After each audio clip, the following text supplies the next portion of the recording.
What's up, YouTube? It's Murphy55 coming to you with another episode of Around the Gjallarhorn, and today we have an incredible guest, my guy Earl, who has just recently switched his name on Twitch from 49er to BalancedChakra. So we're definitely going to dig into that, see what was behind the name change. But really excited to have you on here, Earl. Thanks so much for taking time out of your busy schedule to be on, man. Appreciate it.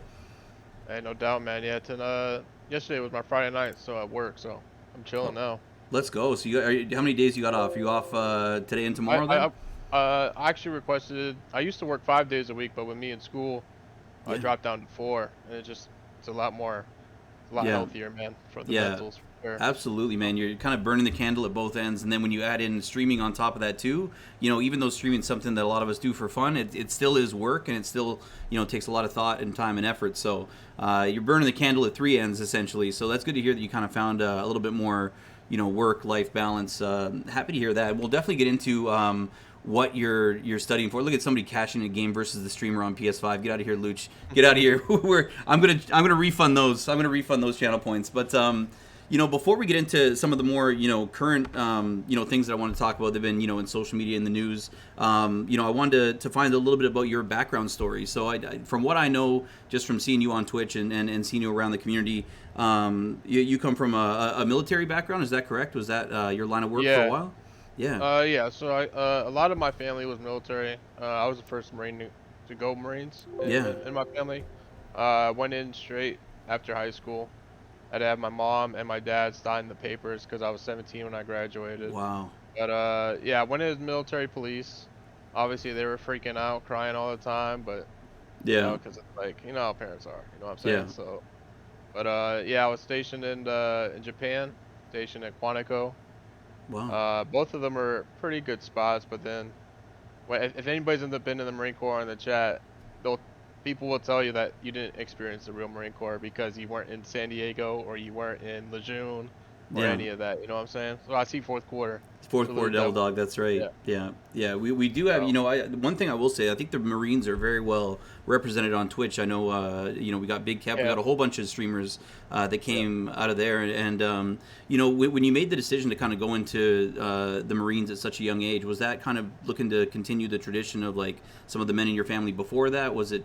What kind of led you Well, to that route?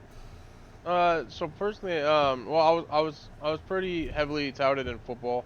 Yeah. I didn't have the greatest coaches in terms of getting my, we had a guy that was fifth in state in rushing, and he didn't even get to San Jose State. So it's like Wow. that's the type of level coaches we had that just don't push Yeah. people into the public eye for scouts and stuff like that. So Yeah. I went the military route. I knew I wanted to go to school eventually, so the whole GI Bill stuff too. But I also wanted to be a cop at the time Yeah. and trying to get understanding for what it is to be a police officer, and basically on a smaller scale, that's what military police is. Yeah. So, because basically what you're doing is you're doing all the cop work, but you're just doing it on base Yeah. or family housing. So Well, that's well, basically, yeah, yeah, good understanding absolutely. of that. And so when you were, working, in Japan and in Quantico, like, so were you basically as a military policeman, were you in like how many people would be in one of these bases there? Like they're almost standalone little towns or villages Yeah, so where you set up. basically in Japan, on the base of Okinawa, there's like I think there's can't remember off top, but it's like 6 bases. Like Yeah, you live on each base, so it's like you can live on Camp Hansen or you can live on Camp Foster. I was on Camp Foster for about a year and a half. My yeah, last 6 months were in Camp Hansen, which is a little bit north. yeah, Camp Foster's like the main base for Okinawa. So yeah, you'll probably see close to, I don't know, there's a lot of people. I can't even put a number on it, yeah, So it's a little bit, yeah, it's a good amount of people. yeah, A lot of stuff going down at Camp Foster because you got everybody would come down from the north of the hmm, island to come down there to go out to the bars and stuff like that because yeah, Gate 2 Street was just out there. So yeah, yeah. it's pretty Well, tough. and that's the other thing I was going to get into. Like when you're there, deployed. Like, are you able to experience? Like, were you able to kind of get a sense for Japanese culture at all? There, experience like some of the Yeah. nightlife. It sounds like, and some of the sights around there. Yeah, so the bar scene's pretty popping for sure. I mean, even on base, the bar scene's Yeah. popping. Yeah, like we had a curfew. You had to be on base back by midnight. You know, it's like Cinderella time. Yeah, yeah. We're like at E3 and below, so it's like, but yeah, I mean, there's a lot of Japanese women out there that actually hang out with a lot of military, Yeah. so you kind of pick up on the Japanese out there for sure. Yeah, absolutely. And when you were in Quantico, Quantico is in the U.S., right? Like that's like where's Quantico located geographically? I'm trying to get an idea for it. I know there's a TV Virginia. show, Virginia. Okay, so is that Yeah, a headquarters for one of the that's the uh, FBI Academy headquarters. that's what I was Yeah, thinking of. Okay, yeah. So yeah. would that be a completely separated installation from where you guys are working at, or is there a little bit of So UCA? the Quantico installation, it's kind of split in half. You got OCS, which is Officer Candidate School, and then you got Mhm. the regular Quantico base. Yeah, And then you got like in between that, that's where the FBI Academy is, yeah, and a bunch of other defense, uh, like infrastructure. yeah, You know, like there's like I forgot what it was called, but it's something defense. yeah. But I can't remember. Yeah, I can't remember the name of it. But yeah, we would have like guards posted up in there, military Yeah. police like posted up in there. So, but yeah, Man. that's pretty much it. Yeah. Yeah, that's and how many years in total would you have served as part of the Marines before you kind of moved on to your new career that you're doing now? I served 5 years. Military police contract is 5 years Hmm. because of how long it takes to graduate for an MP school. MP school, I think, is about 3 to 4 months long, if I remember. Yeah, I was back in 2011 is when went to MP school, so yeah, can't remember the exact time, but they have something called the MAT program, which is Marines are waiting to train. So you hmm, could be stuck in that for 4 months. So that's why the contract is instead of 4 years, it's 5 years. yeah. Because a Yeah. lot of the training that goes into it, yeah, that makes sense, Right. and they want to make sure that you get a chance to kind of fulfill your duties and get a full 4 years of work in there. But yeah, so another thing that I was kind of wondering, you mentioned that you were big into football in high school. What position did you play growing up or when you were at the high school level? So So I mean, I'm kind of short statured, so I learned basically every position, you know, Yeah. like but my freshman year I was playing fullback and defensive end, and then my sophomore year I got moved up to varsity, Yeah. and I played defensive tackle, and then my junior year I played fullback, and then my senior Yeah. year I played center. So it's Oh just like, man, yeah, so it's you got the like whole tour. uh, right. So if there's anybody young in the chat, what I recommend is learn everybody's position in football. Because once you learn everybody's position in football, you know their assignments. You could do your assignment that much better. You could also it puts a very very good feeling in a coach's mind that hey, you could play any position. Yeah, So absolutely. it's and that's the best way to get on the field is to understand every single person's responsibility on the field and like I said, I'm only 5'8" and I was 200 pounds, but Yeah, I was an all league center, you know. yeah, So it's like my senior year, and then I was still really like jacked at playing fullback. But yeah. in terms of just being understanding of the game of football, like that's really the most important thing. And a coach can't take you off the field if you know everybody's job and your job. Absolutely. So Yeah, and it's you kind of pretty got a interesting. guaranteed value to the team too if somebody goes down. Yeah. But that's a good point you make because I used to play offensive line and I feel like I got really pigeonholed into really knowing my assignments, knowing what was going on around the line. But it wasn't even until like later years I was like, oh, like what's the running back doing behind me? What's the what are the guys on the outside? What are the blocking assignments for the skill position players? So Right. that's really good advice for anybody who's looking to get into athletics. Jay Morgan in the chat says Earl is the Taysom Hill of high school athletics. That's a good comparison. I like that. I don't know if he got many reps Not, in at QB, yeah. but I mean, I played a little bit of quarterback in the Marines. I threw the ball around. I had a pretty strong arm, but I also played wide receiver and believe it or not, I played corner when I was doing like on the intramural team. yeah, But then when I played on semi-pro football in Virginia, I played center and I've also yeah, played tackle before. So it's just like I don't know. I was just able to be put all over the place, you know. And I started every single year I played ball. yeah. That's wild. Can't complain. Exactly, and I heard rumblings. I can't remember if it was in W's chat or somewhere, but you were saying that you're potentially trying to get back into football a little bit, make the Yeah. team at your school. Is that something you're still pursuing, or? Yeah, the season starts back up in the fall. I'm spending all this summer getting back in football shape. You know, Yeah. it's gonna be tough. It's gonna be a challenge. It's gonna be fun. I'm gonna be 30 by the time the season starts, but you Yeah. know, like anytime, it's just like there's no really real age to there's no age limit to Yeah. college ball. So like that's why you see like 29-year-old freshmen in college, or I think there was some video out there where they put this 29-year-old senior Yeah. and he got like a touchdown or something. I forgot what school it was, but I remember a it couple was years pretty back cool. hearing something about that. That's kind of crazy. Yeah, That's kind of like one of those ESPN moments that you have, like right. make a cool television episode sometime down the road. But that could be you now, and that you might have your minute to shine, in NCAA Yeah. athletics. I think that's pretty cool. No, I'm pretty excited for sure. Yeah, that's awesome, man. And but yeah, like you said, getting back into football shape, like football is one of those things that I probably haven't played since 2006 now, and the years go by. Like I'm 34 years old. Hmm. I don't think I could play a game of football right now. I was doing some yard work, about an hour and a half of yard work, and I feel like I'm Mm. toast. So even getting through the Yeah. practices is a challenge. The older you get, the harder it gets. But I'm wishing you all Right. the No, best in for that sure. journey. Appreciate it. Are you going to be trying to find a spot in the team wherever the need is, or go back to your natural So position of center? I don't even know what offense they run, so Yeah. it's possible they don't even have a fullback, you know, Yeah. in Yeah. their offense. So I gotta figure out whatever the offense they're running, but Yeah. probably offensive line. Probably Yeah. might be it. That's awesome, man. And so, you talked about going back to school now. So are you in your first year of a new program? How many years is this program that you're undertaking right now?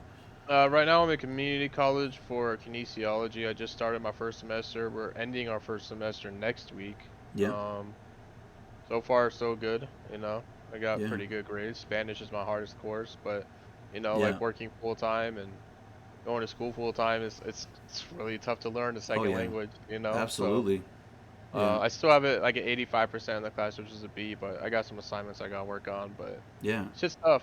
Yeah. It's not easy learning Spanish. Oh man. Learning where the accents go, like Yeah. that shit fucks me up. That shit Oh, fucks me 100 up. I don't know. 100%, man. Am I allowed to swear? I You don't you wanna. you are you I'm, are absolutely allowed okay. to swear. Yeah, I don't All have right. any Cool.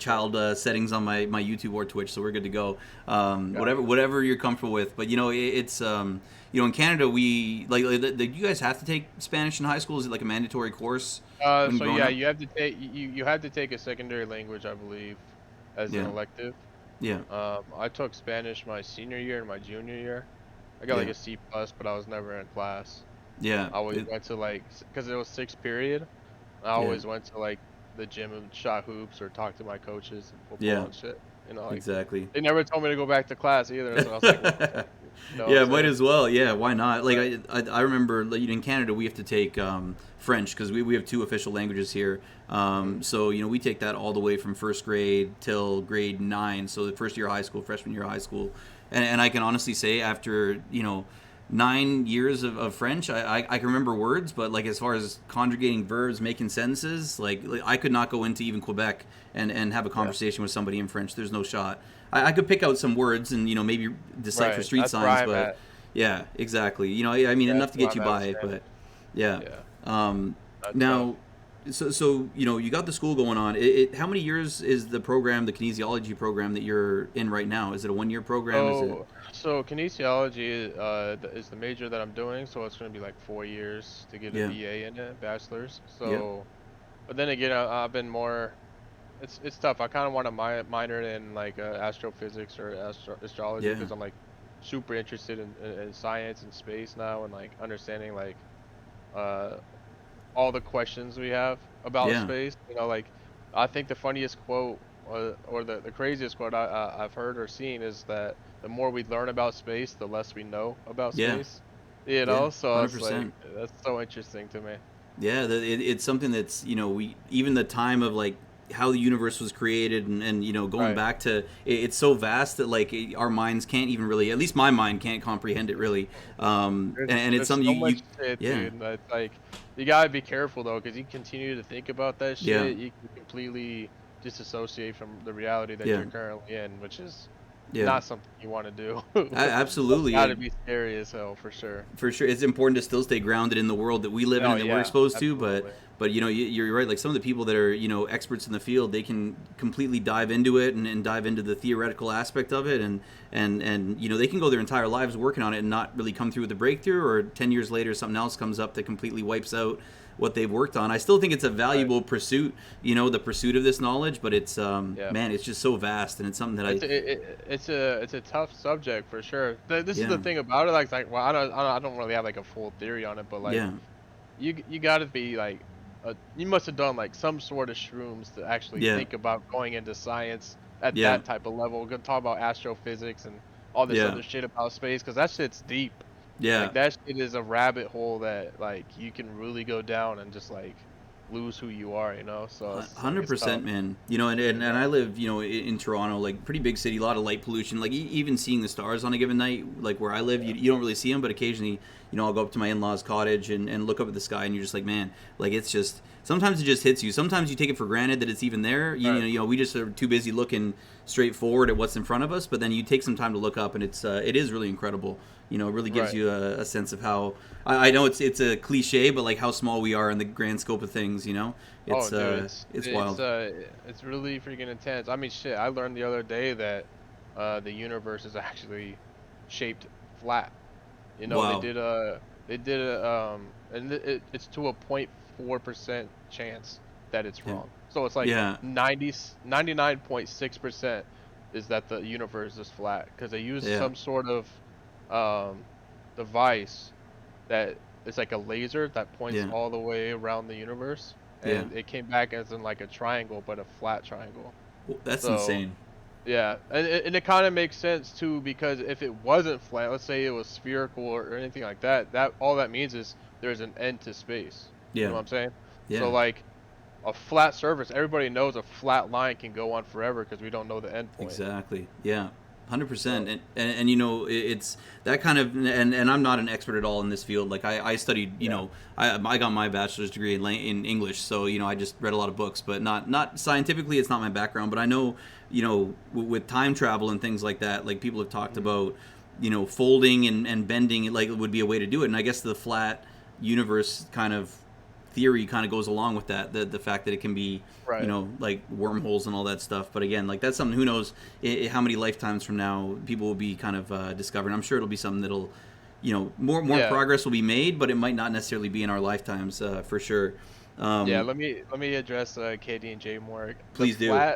The flat universe has nothing to do with flat Earth theory. All right, the Earth is not flat. The universe is flat though. So let's relax there. There you go. Yeah, I'm not a flat earther. we're not trying to get So any Kyrie Irving no, I'm not a conversations flat going on here. earther. See, this is why it's important to have these conversations and record them so that you can defend Right. yourself.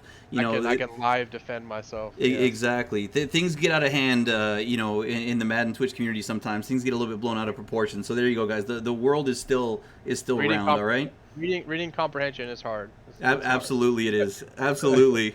Oh my gosh. Literacy is hard. So 100%. But we will get back to some more kind of like theoretical issues and things that I've noticed through your Twitter posts and like even through like comments on other people's streams that you obviously have an interest in. But I wanted to kind of go back to your starts on Twitch. So when did the Twitch journey start for you? Because you've been partnered since before I even knew what Twitch was, right. and competing in MCS. So how did that whole journey start for you? So shit, dude, I didn't even like think of streaming like this. My first stream, I don't know if there's any like OG people in your Yeah. chat right now that have been in my chat since the beginning, but my first stream was a Boss Vic giveaway.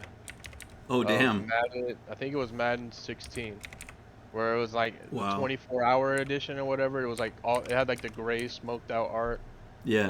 So that was my first stream, and I had like 120 people in there. That's And wild. I was like, oh shit, this is fun, So Yeah. How did you um, market it to get like a strong note again? Do you catch a raid that day? Do you remember if any big streamers came I, through and showed you some love, or was it like Twitter or just this was my first stream. yeah I had a PlayStation Eye camera or whatever it was, yeah and I just put it in my title, Boss Vic giveaway.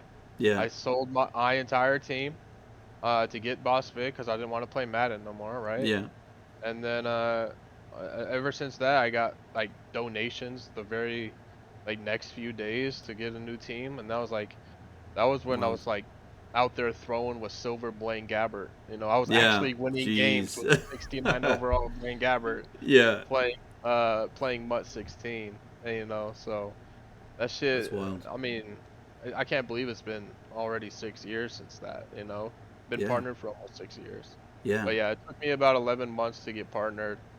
There was an issue going around about view bots and shit. We had a Yeah. big view botting problem in the Madden community starting in Madden 16.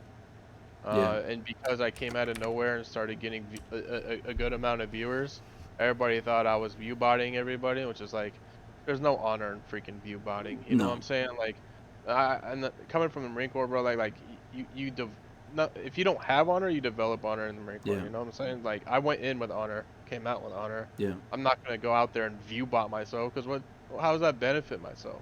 Yeah. You know, like.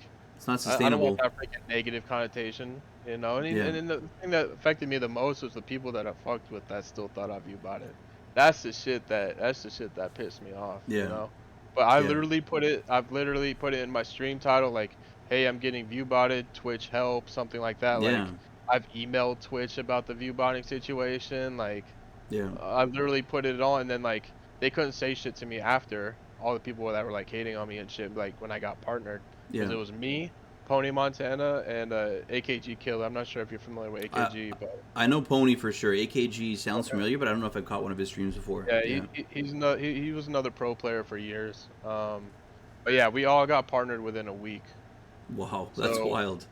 yeah, Yeah. it was pretty wild. We were all of us were pulling like 300 plus viewers, and this was Yeah. before the affiliate program, so it was real difficult to get partnered Yeah. during that time. Honestly, it's probably harder to get partnered now with the affiliate program out. Yeah. So, Now, but you're talking about a few guys averaging 300 plus. Like, would you say the viewership on Madden, like the directory now, if you look at it, it seems like it's pretty down bad. Like most of the time I go yeah, on there, I'm lucky if I can find two guys that I follow that are playing Madden. Back then, was right. it like? Would you say Madden 16 was more Bro, popping? it everything was popping. You had Toke Nasty streaming. Mm-hmm. Obviously, you had Problem Right streaming. Yeah. Seattle Bum was streaming. Yeah. ESPND. He now goes by Coach Mo. That's my Oh, I know brother up Coach there. Mo. Yeah, yeah. Yep, yep. We actually met up in person about a couple years ago. Oh, that's awesome. Dude's amazing, bro. Yeah. And then who else? There was GS streaming. There Yeah. was like People always mention Mr. Golden dude, Sports. I don't know if he was yeah, back around that time too, or yeah. yeah. GS was like huge streaming Madden.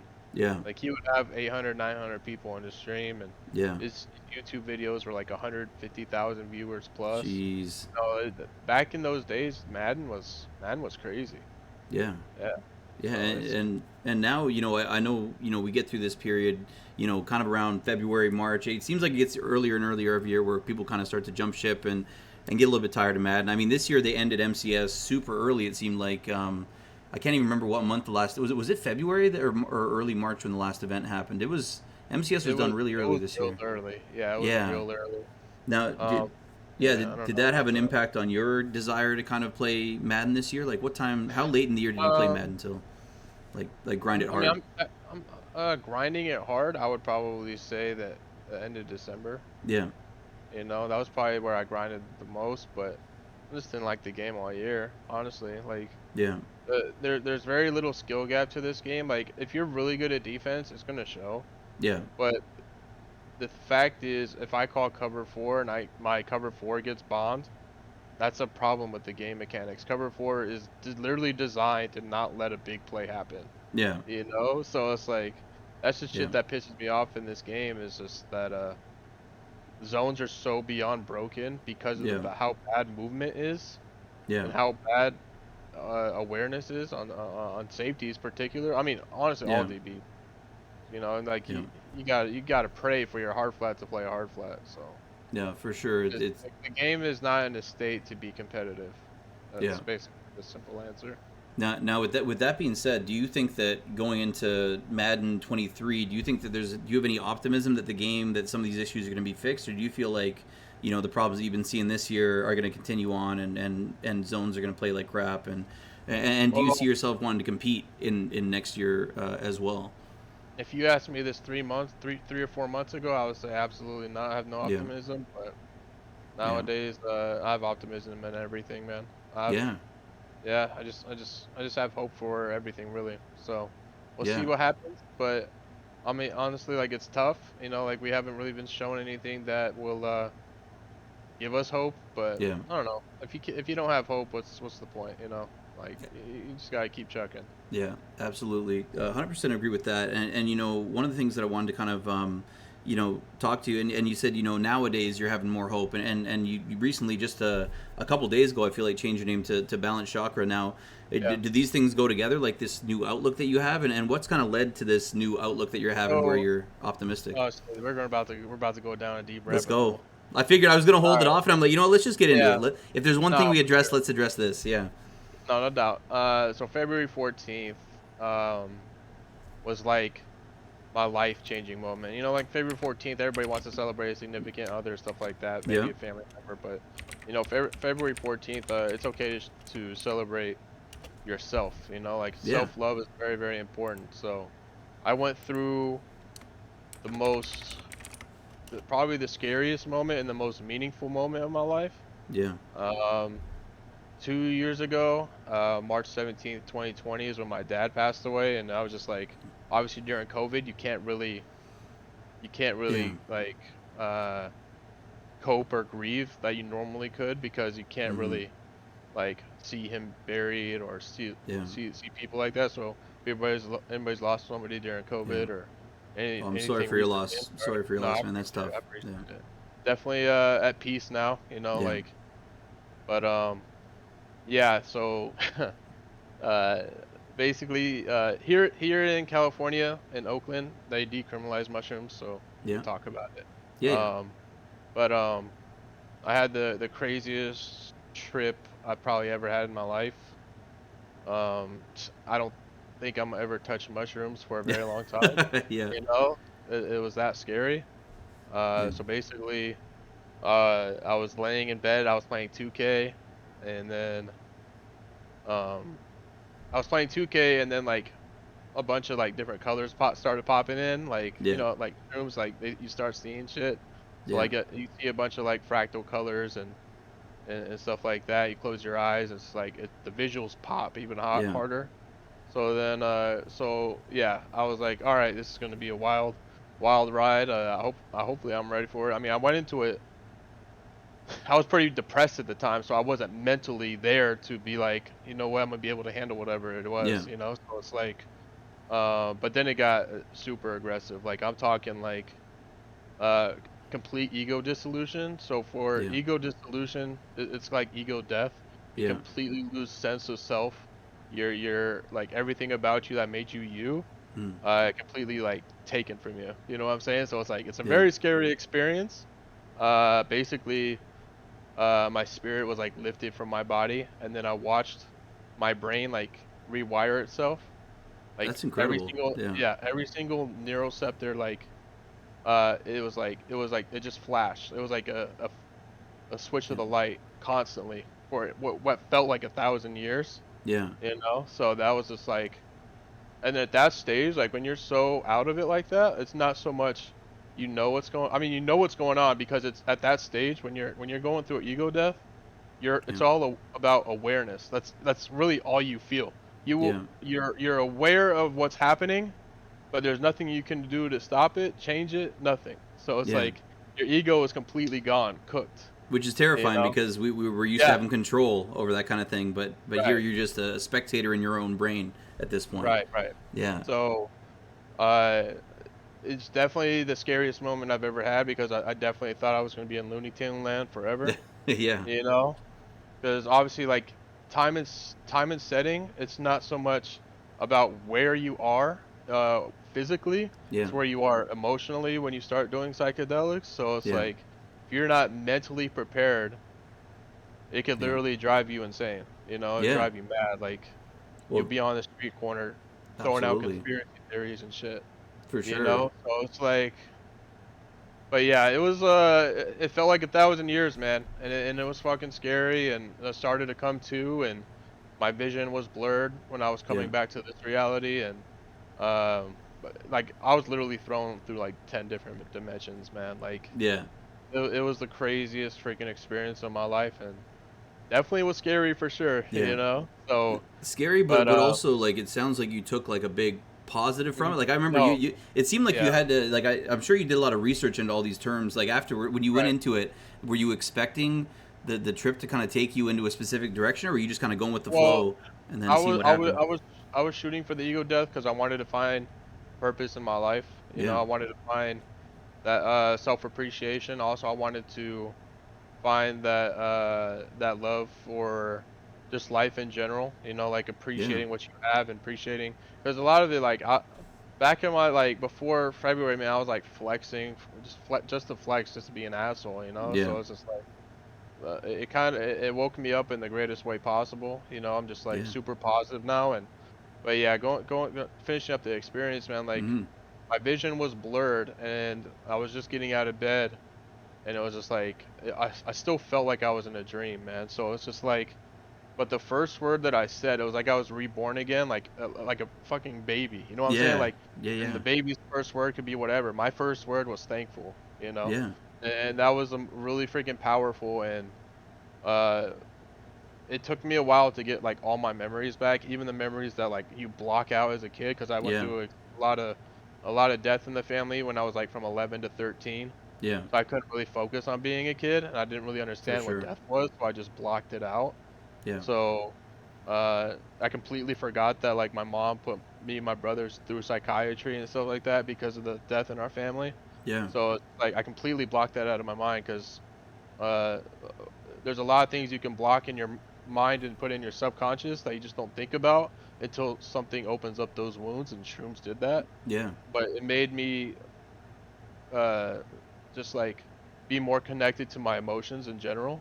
For sure. So that was really the most important thing, is being able to just be connected with your emotions. And but yeah, it took me, shit, dude. It took me. I stood in front of the mirror, closed my eyes a few times, looked back up, and this was like I would look. It took about 2 to 3 hours just to get all my memories back. Yeah. Like it That's was. wild. It's a scary experience, man. I'll tell you. I don't. I'm not gonna say I do or don't recommend it.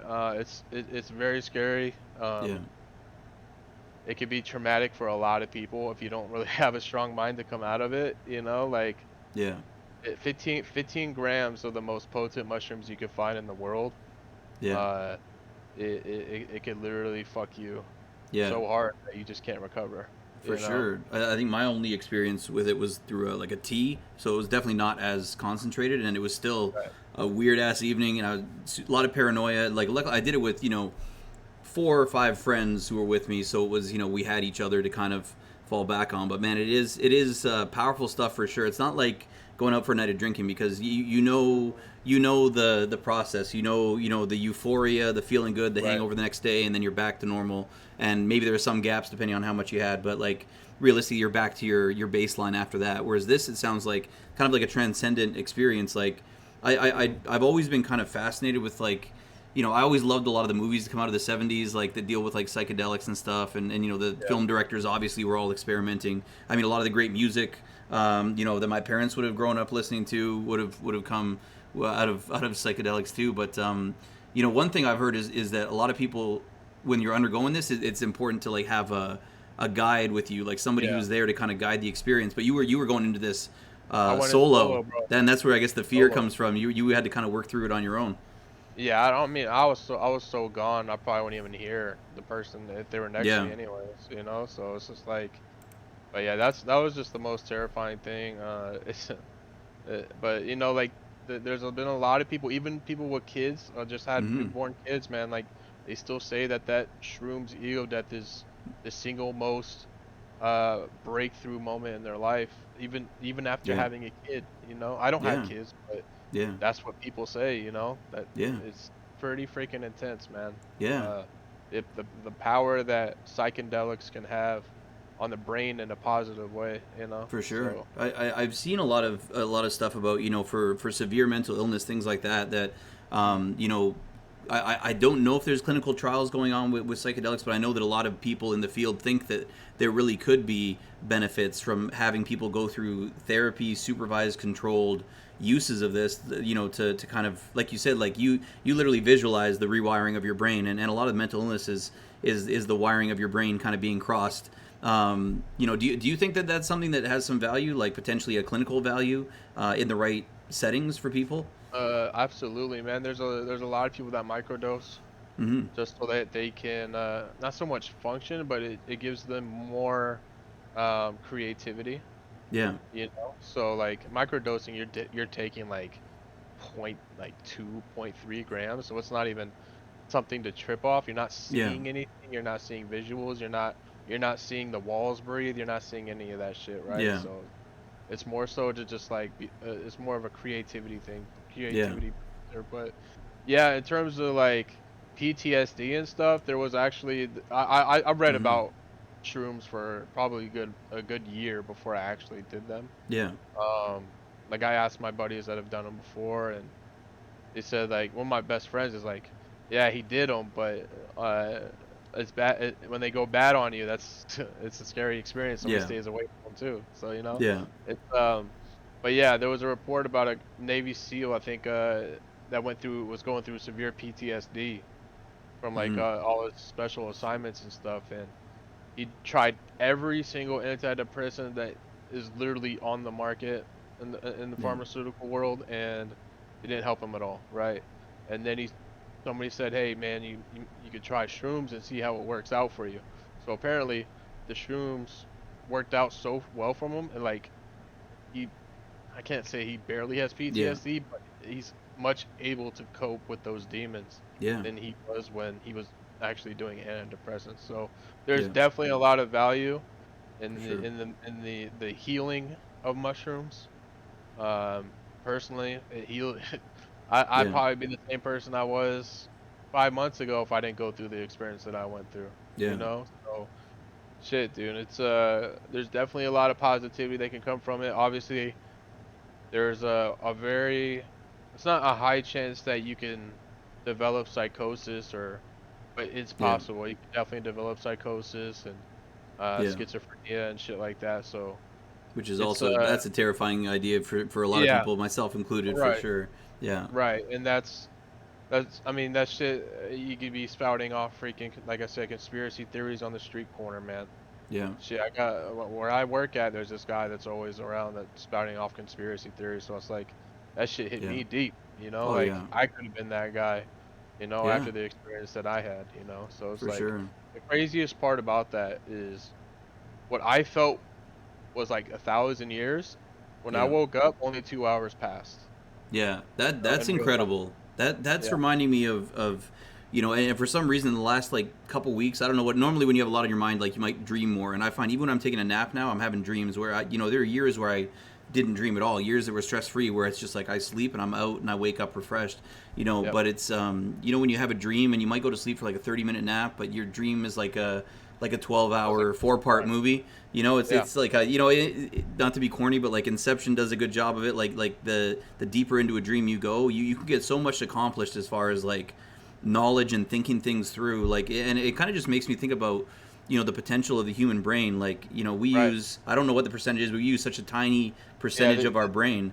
Um, I think they said it was like 30% of our brain is yeah. what we use every day, something and, like and think that. about all that we're able to think about, and all the information we're able to store, and like our critical thinking skills, like Right. just to imagine if we were to kind of just even get a little fraction more, like just the power that's inside the human brain. So I think it seems like psychedelics might be the one thing that kind of allows people to kind of explore that, Yeah. a little And bit, more. right. Right. No, I mean that's true. I've been dreaming a lot more. A hell of a Yeah. lot more.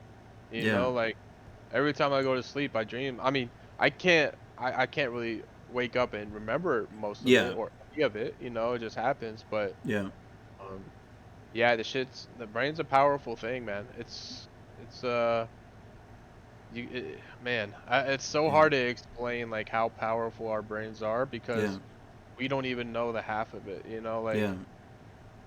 it's shit's like it could put you through freaking 6, 7 different dimensions, man. Like Yeah. it's pretty freaking intense the effect that our brain has over our Mm-hmm. control. Like it's I don't know, man. Like Yeah.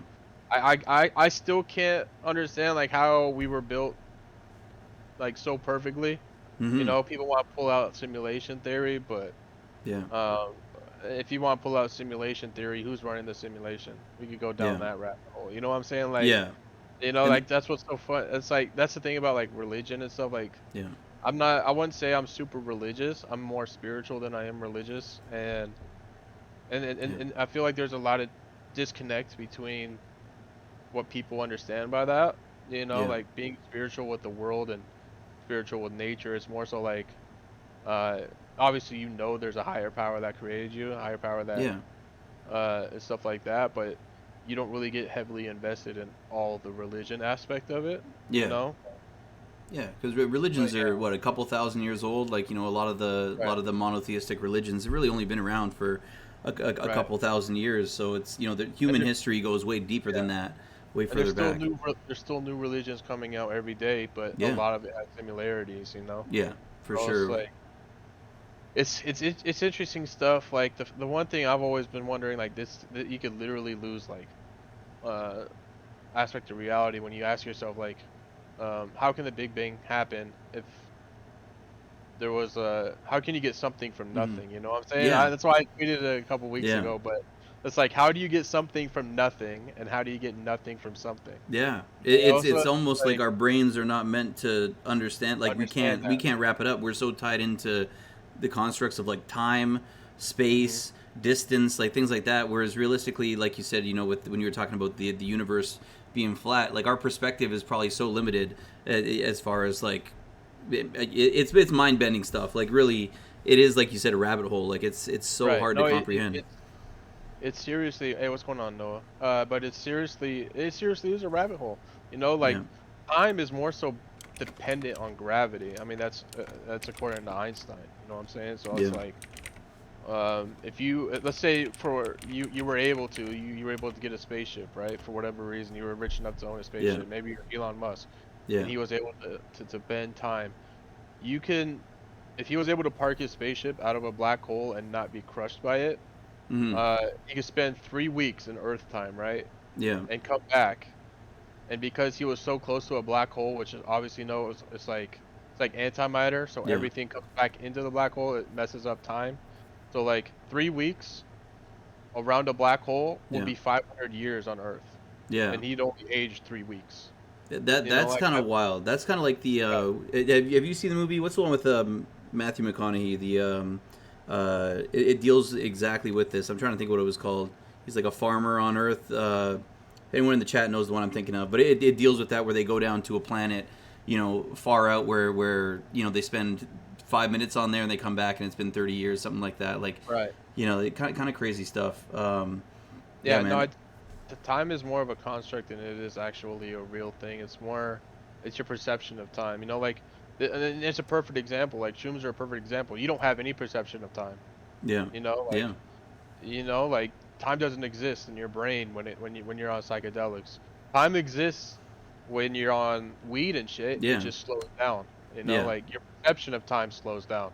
I yeah, could play like I've done edibles and shit, and it's just like I feel like I've been playing this game for an hour, but in real yeah, time it's been 10, 15 minutes. You know, yeah. so Absolutely. your perception of time changes, and that's the greatest question I have is it's like, let's say a weed smoker smokes every day for an entire year, and Yeah, compared to a non-smoker, would it feel like that person that's a smoker feel like they lived 2 years yeah, instead of a non-smoker that lived 1 year? You yeah. know, like that That's a shit's good. interesting to me. You know, like I don't do smokers feel like years last longer because they're high all the time? I don't know.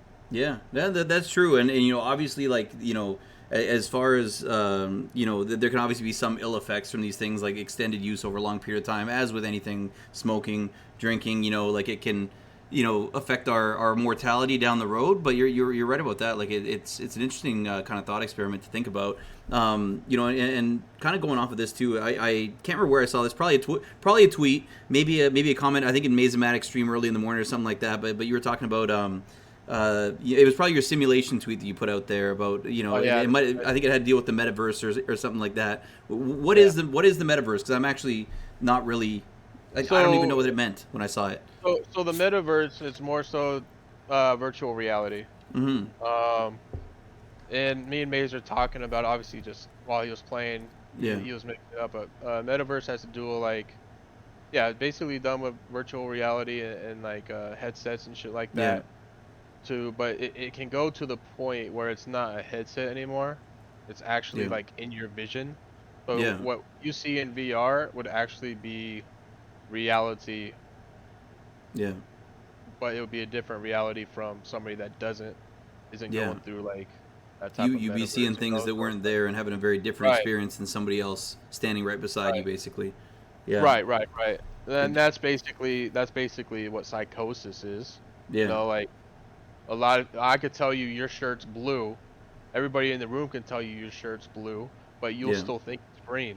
You know what I'm Yeah. saying? So, like that's what psychosis really is, like and Yeah. but yeah, it's a little bit off topic from metaverse, but Yeah. yeah, metaverse is basically like VR being implemented into actual reality. Yeah. And do you So, see that being a good thing, like a good development for humanity in general? Do you see it being like a problematic, like if people get too deep um, into this kind of dependence on it? I think it will drive people crazy. I don't think it's a good thing. Yeah. Uh, I certainly don't think that would be a good Yeah. thing for everybody to be sucked in a reality that's not even.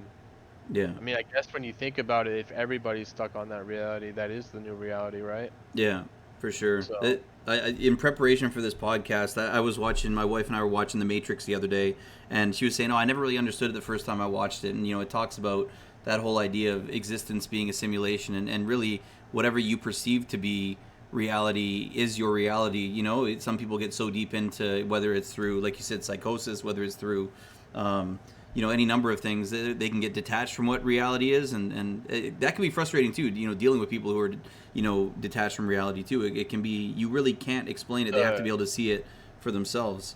But right, and this is going into another subject, but mm-hmm.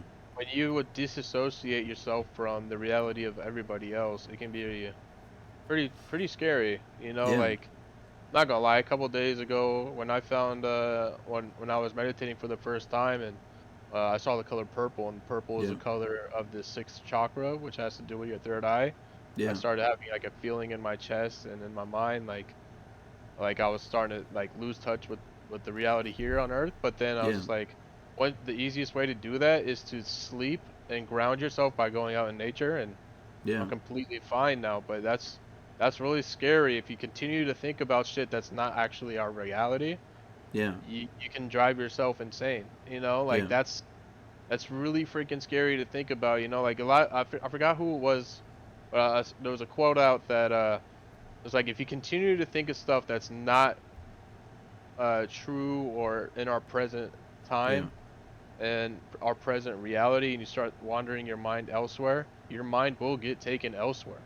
yeah, Like you won't have any touch with reality if you continue to think about all this crazy ass shit. Like yeah, so you really got to ground yourself in terms of like meditation. yeah, Meditation can be positive and bad. Like too much meditation, like I said, it can make it to where you disassociate with life on Earth.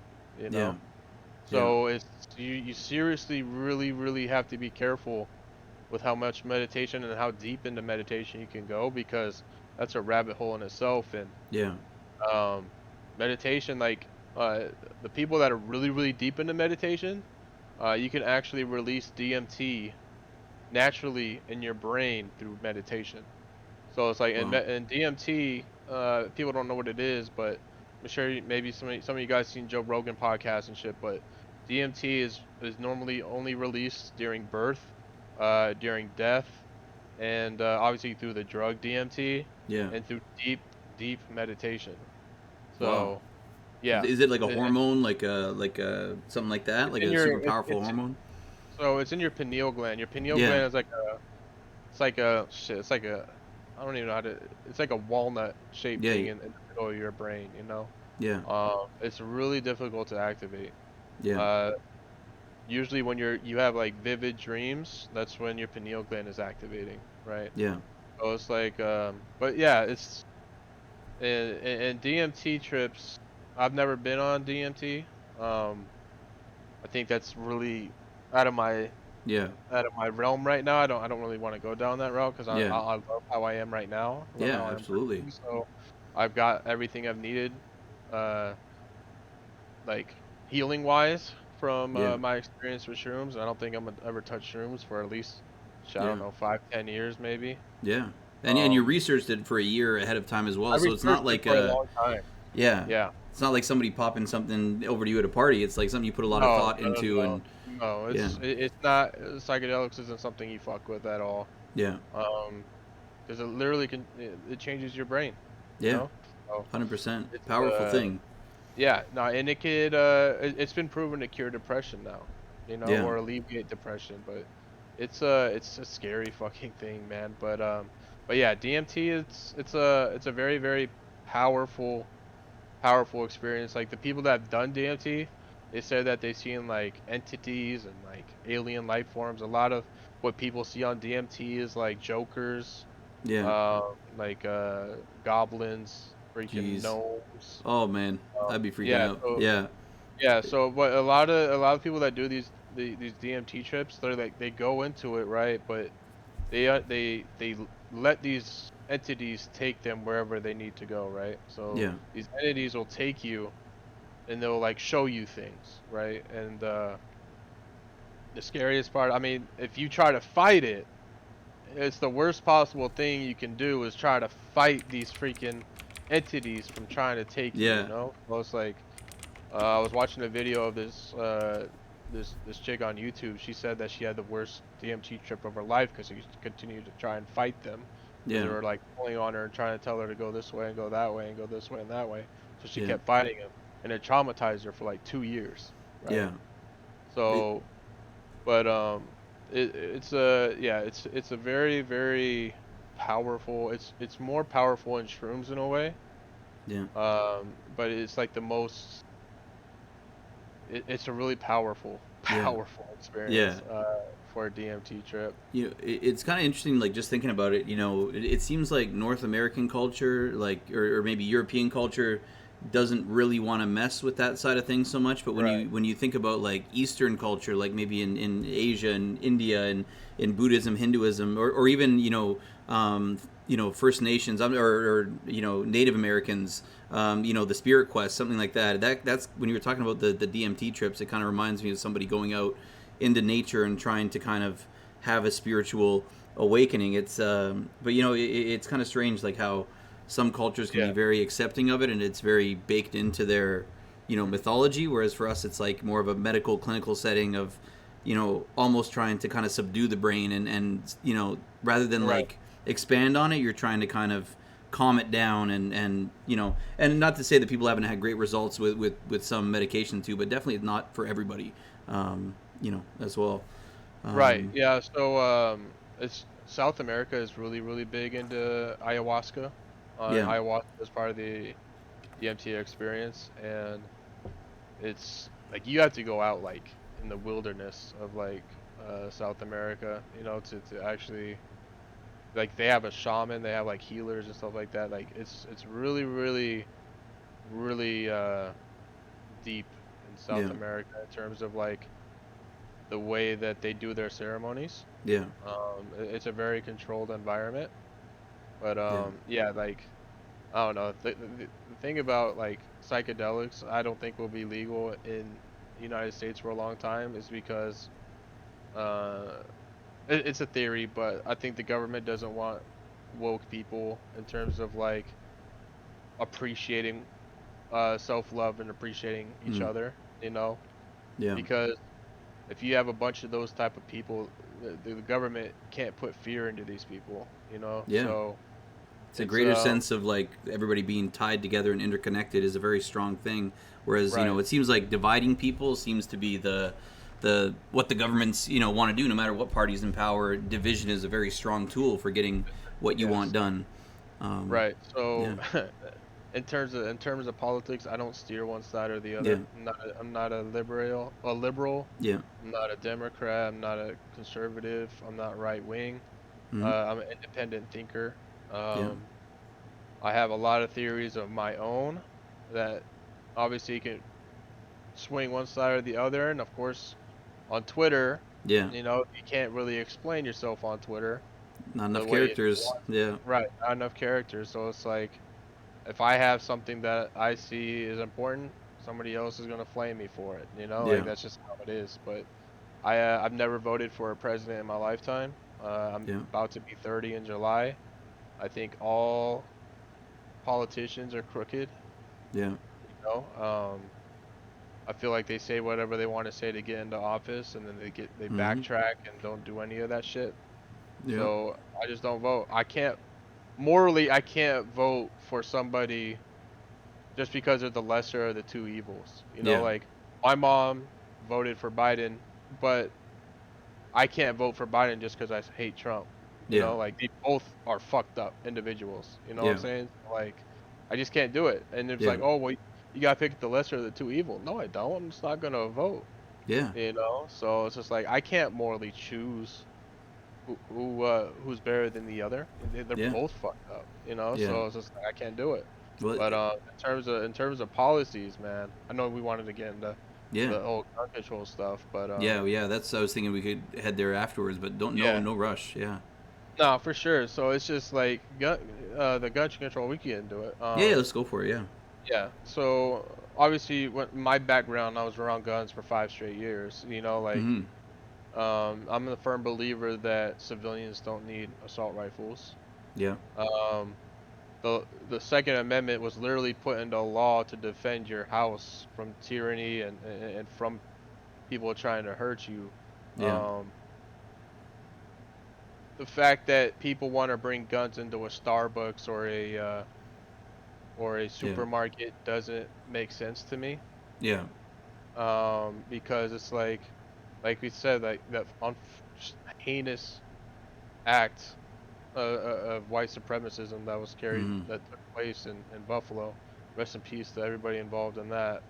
Yeah. Um, if everybody had guns in that situation and not, and then like the thing is about guns, man, especially in these places that are where it's very easy to get them.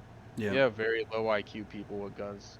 Yeah. You know, like people that have never been in a life or death situation, being Yeah. put in a situation where they have to take a life. Yeah. Um, I think that's because everybody says what they'll do. It's like nobody knows what they're gonna do until that Yeah. situation happens to them. The adrenaline's Like taking over, right, and your heart starts right. racing, and yeah. Yeah. The fight or flight instincts kick in fast as fuck. That's how your Yeah. brain operates. Like you're either gonna run, you're either gonna fight. There's no other option. That's Yeah. basically it. Or you freeze. Yeah. And freezing is the worst thing that can happen Yeah. to you. You know. 100%. Um, but the fact is, if everybody has a gun, right, it'd be like that Spider-Man meme Yeah. where all the Spider-Mans are pointing at each Yeah. other. You hear a gun go off. A guy comes around the bread aisle Yeah. with his gun drawn, but he Yeah. doesn't know who the shooter is because everybody has a gun drawn. You know what I'm Yeah. saying? It Yeah. doesn't make sense to me. 100%. 100% agree. Um, Yeah. it just doesn't make sense to me, bro. Yeah. And the fact that it's like you want to have your guns, that's cool, bro. It shouldn't leave your freaking house. Yeah. And the thing about that is like I don't believe teenagers should be even hunting. Yeah. Like Yeah. where are you going right now? Like we're not gonna have a fucking zombie apocalypse to where your 13-year-old kid needs to be hunting animals. And that's the thing Yeah. about that's where these freaking where these kids, man, they develop this sense of immunity. They also develop a sense of um they're numb to the thought of death. Yeah. So that's where a lot of these kids develop into serial killers because, oh, I can kill an animal, I feel fine. That's Yeah. what I'm gonna go kill people now. Yeah. You know what I'm saying? Like, it's a really fucking powerful thing to just put a gun that could take a life into a kid's hand. You know what I'm 100%. saying? Well, So and it's just yeah. like it's really, really tough. It's a tough subject for many because everybody wants their guns. Personally, I think what we had in the military was there's these people. I can't really say the term because it'll get me Yeah. canceled, but Yeah. they're called gear, and you could probably put Yeah, the yeah. other into. I'm Oh, yeah, sure yeah. devil can put into the last word Devil into it, dog but check in, yeah. yeah. So they come up to the range with the craziest gear you'll ever see on a range to just shoot for 45 minutes, right? Yeah. Uh, a lot of these people in society, they think of their guns not so much as to protect them, they think of it as a flex object and they think of it as a Mm. way of being cool. Yeah. You know, like, oh, I got this gun. I mean, shit, you see it in Yeah. the family postcards, bro. That shit Yeah. pissed me the fuck off. Oh, You got man. 5-year-old kids holding Yeah. guns to the damn camera. I'm like, are we serious right now? Yeah. Are we serious? Like, Yeah. it's people that just want to look cool, bro. Yeah, You and know, and the and people just want you to look get cool with their guns. and their social group can become a group like the NRA or like any kind of local rifle, like it can be your whole life can kind of get sucked up into that thing, which is a very powerful thing to put in someone's hands. So it's Right. and I've seen stuff. I've seen stuff like kind of grooming children into this culture of gun violence as well. And I'm not saying video games because I played violent video games growing up, Right. and I've never had I've never had an urge to even go to a range and fire a gun, but like just like the toys being marketed towards kids, like and just the importance of gun ownership being, that it's a right, that it's something that you have to exercise, because if you don't exercise this right, you're going against the Constitution. Like that whole thing is Right. Now scary to me. The Constitution needs to be amended anyways. Mm. There's so much shit in the Constitution that will literally put society back 300 years. Yeah. It's Well, literally it, it was it was literally written. made Yeah. yeah Exactly. 300 years ago, and we got shit now that's just like we're going backwards in society with the shit that we're trying to push, you know. But like, Yeah. yeah, going back to the gun stuff, man. Yeah. Like, I believe that you should have the right to defend yourself and your family, but Yeah. there's no need for a civilian to have an assault Yeah. rifle, semi-auto rifle. There's no need for that shit Yeah.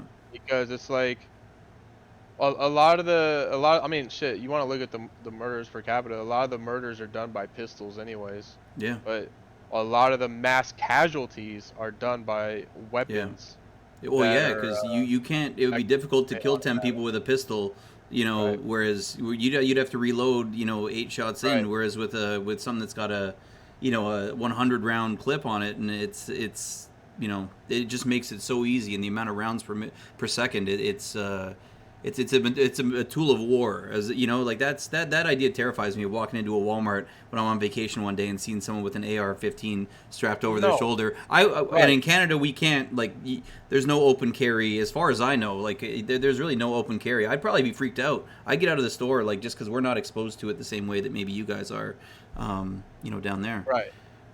So California, we have some of the strictest gun Hmm. policy. I've been asked, I was like, why do you like California so much? They have the strictest gun laws. Yeah. And I asked them like, why?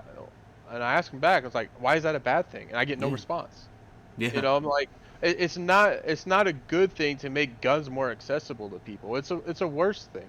Yeah. More guns isn't gonna stop gun violence. It's gonna create it. You Yeah. know, like the more crazed people that just don't understand the power that they have in a trigger pull, and the trigger pull literally is like it's not even like 5 pounds of pressure.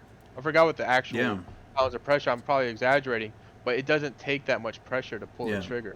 And in a fight You or know what I'm flight saying? situation, you might think that you're just holding it up there, but your body is the endorphins are flowing through it, and in a snap situation, anything can happen. Especially in a Right. situation where both parties are afraid. That's when you're armed and afraid, that's a very dangerous place to be in, for sure. And I Right. do see, if you've had a violent crime happen to your family, or something scary happen, or a home invasion, and I'm definitely, like, I would consider myself an anti-gun person, but I can totally see the value in maybe having a handgun in your house if you're, somebody's breaking in. I can understand that, but it's I do agree with you on the I'm all fact for that that. I'm yeah, all for but that. it's these powerful automatic rifles that I don't see Don't need a it. place for, and even like yeah, shooting ranges, places that are maybe regulated, places where there's a sign out book and everyone knows exactly where the gun is at all times and nothing Right. leaves the range. I can see that value too as a sport or as a hobby, um, you know. But definitely seems like when you look at some of the statistics on mass shootings, it seems like the countries that are more heavily armed are the ones where these mass shootings tend to happen more frequently, and it's a sad thing because the value of human life is above any kind of flex that you could have from having an arsenal of these crazy guns. But Right. Right. yeah, Like I think there's a lot of places in like in Europe, like England, mm-hmm. stuff like that. But it's more so like they don't really obviously their guns are illegal over there, right? For the majority of those Yeah. countries. So it's Even like police officers in Britain, right. I don't even think carry guns. In a I lot think of cases, I think only maybe supervisors do or some shit. yeah, I don't yeah, know probably like their exactly. SWAT team stuff like that. Yeah. Yeah, Yeah, yeah, so and the argument is like, oh well, they're just gonna kill him with knives. I'm like, okay, I can actually try and defend myself with a knife. yeah, Like I can't defend myself with a guy that has a gun from 15, 20 yards away from me. yeah, I can actually defend my personal life and my family's life if somebody has a knife against me. You know what I'm yeah, saying? So yeah. it's like I think that argument is so fucking stupid. Um, it's but going back to California, I know we're gonna Mm-hmm. backtrack in a little bit, Yeah, but California, when it comes to their laws, at least I know when I go to a supermarket, I go to a movie theater, I go to a restaurant, and I see somebody with a gun in their hand, mm-hmm. and it's not police officer, it's not military being, uh, like mobilized, and it's not security. I Yeah, know for a fact something's bad about to go down, and I need to my fight or flight instincts yeah, will kick in automatically, fast as fuck, yes, right? 100%. Uh, when everybody has a gun, you get confused. Yeah, yeah, Like I don't know what's gonna happen, but I know something can happen because there's 10 to 15 guns around me, and yeah, I don't know who these people are. yeah, You know what I'm saying? So it's like the fight or flight instinct because I know that it's illegal to have a gun brandished in yeah, public from yeah, somebody that's not an officer, military, or security. yeah, I know I need to get out of that situation, or I need to help people get out of that situation, or I need to take matters in my own hands and try to yeah, disarm them myself. yeah. You know what I'm saying? Like, Your but spidey that sense is happens. already alerted when you see Yeah, somebody there. Like that you're on happens. alert. Yeah, Yeah, that happens instantly. It clicks on my brain instantly. When you yeah, see it, all everybody have guns. yeah, You become in a complacent status, yeah, and complacency kills. yeah. They So absolutely. Yeah, it's they it's a tough subject for many. Um, but yeah, gun policies, man. I just feel like it needs to be harder for yeah, people to get guns instead of make it easier. yeah, Um, the way I mean, I put my whole freaking gun theory, gun safety theory, gun policy theory on Twitter. yeah, I got some backlash from it, but I do believe that um, if a child is in the, let's say like the two parents are completely fine, right? yeah, But the kid is just messed up, man. yeah, Mentally not all there, right? yeah, Um, I personally believe that the parents should not be allowed to have a weapon, yeah, a gun in the house if their kid is mentally yeah, ill, yeah, right? Um, I also believe that if you purchase guns or you already had guns, I think you should be required to do a psych evaluation by a city appointed uh, employee yeah, every year if you have a registered gun in the house. yeah, Because yeah, somebody that's never had a situation before, somebody that's never had a situation before mentally, like a mental breakdown, yeah, um, that's not to say that they didn't go through one that year. You know what I'm saying? And hundred they percent. completely lost their mind. They're cooked, and they're just ready to die and take people with them. Yeah. You know, so I personally feel like they should have psych evals by a city appointed psychiatrist every single year to maintain those guns, Yeah. right? Um, I also believe that people that are trying to purchase guns, I don't think you should be able to purchase guns at an auction. Yeah. If you're going to purchase a gun at an auction, I think a police officer should definitely be in their room or be the salesman uh, of any auction or actual um, gun sales store. I think a police officer should definitely be uh, the one selling. If they're going to Yeah. sell it, they're going to sell it because it's obviously not all police are good. We know that. I'm not going to Yeah. go down that rabbit hole, Yes, but that's a whole other one. Yeah. uh, but police do have to wear like if they had to wear a body camera, right, and they Yeah. were to sell something, at least they're going to be held accountable if, hey, they didn't really pass a background check, or hey, this guy's actually psychotic, and I just sold him a gun. Yeah. They could be held liable for that. Yeah. Um, Not only that, cops can pull background checks instantly and see if you're a domestic abuser and shit like that. Mm-hmm. So it's like a lot of these gun salesmen probably get bribed. Like Yeah. how did that white supremacist that shot up that freaking Yeah. supermarket, killed all those Yeah. people? How was he able to legally have a gun? Yeah. You know what I'm And saying? Like that exactly. doesn't make any type of sense to me. And apparently his gun was legal in New York. And New York's one of the hardest places to get guns in. Yeah. It's like And was California. was it his parents that owned it, or like that's the I like think I think legally owned, or was it? I didn't look much past Yeah. that, but I just know the gun was bought legally. Yeah. So it's just Well, like, absolutely. And the one thing too, I love these kind of ideas that you're bringing up here too. And nobody's saying that if we have stricter gun control and more checks and balances in place, that it's going to get rid of a crazy person or an evil person or whatever you want to say going and committing some sort of a mass terrorist event. Like those are still, sadly, there's no way to 100% get rid no, of you those can't. situations. No, You can't. It sucks, no. and we want to kind of But try you to kind of find a want way to, to cope with it, but yeah, there will always be things like that, sadly. you kind Um, of want to limit it to the best you can. And yeah. the theories that I put out, I feel like personally is like the best way to do it. At least you're gonna have accountability from the purchase of the gun because you have a state-appointed official, which is a police, Yeah. uh, selling the gun. You know what Yeah. I'm saying? So it's like at least you're gonna have a significant accountability of what's going to happen.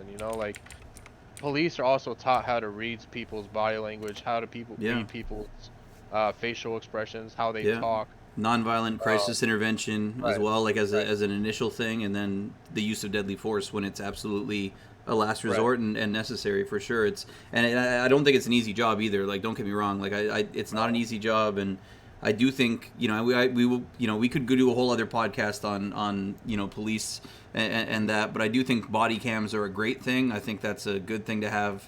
Not saying to make their jobs any more difficult than it already is, but just to have a record and be able to look at what's going on. But yeah, it's in Toronto we had actually like handguns are actually illegal in Toronto now, which and the thing in Canada, people don't really put up a fight. Like, I'm sure there's subsections or there's subreddits where people are really passionate about gun ownership in Canada too. I know there are somewhere, but it just doesn't seem to be that much of a thing that's embedded into our culture, whereas in the States it really is looked at as when people try to put these in place, that it's people trying to infringe on your rights. And I don't know how you change that. Like that, I can see that if you've grown up your whole life in a family that puts a high importance on gun ownership, I can see how that's difficult. I know it's not an easy conversation to have, and I can respect the No, differences of no, opinion.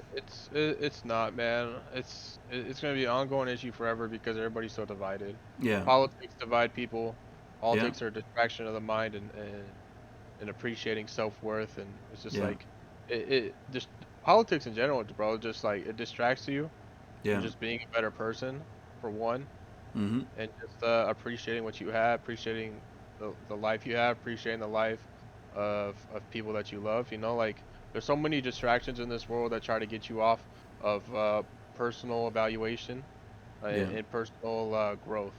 Yeah. 100%. So that's really what it comes down to is you just got to be able to balance all that.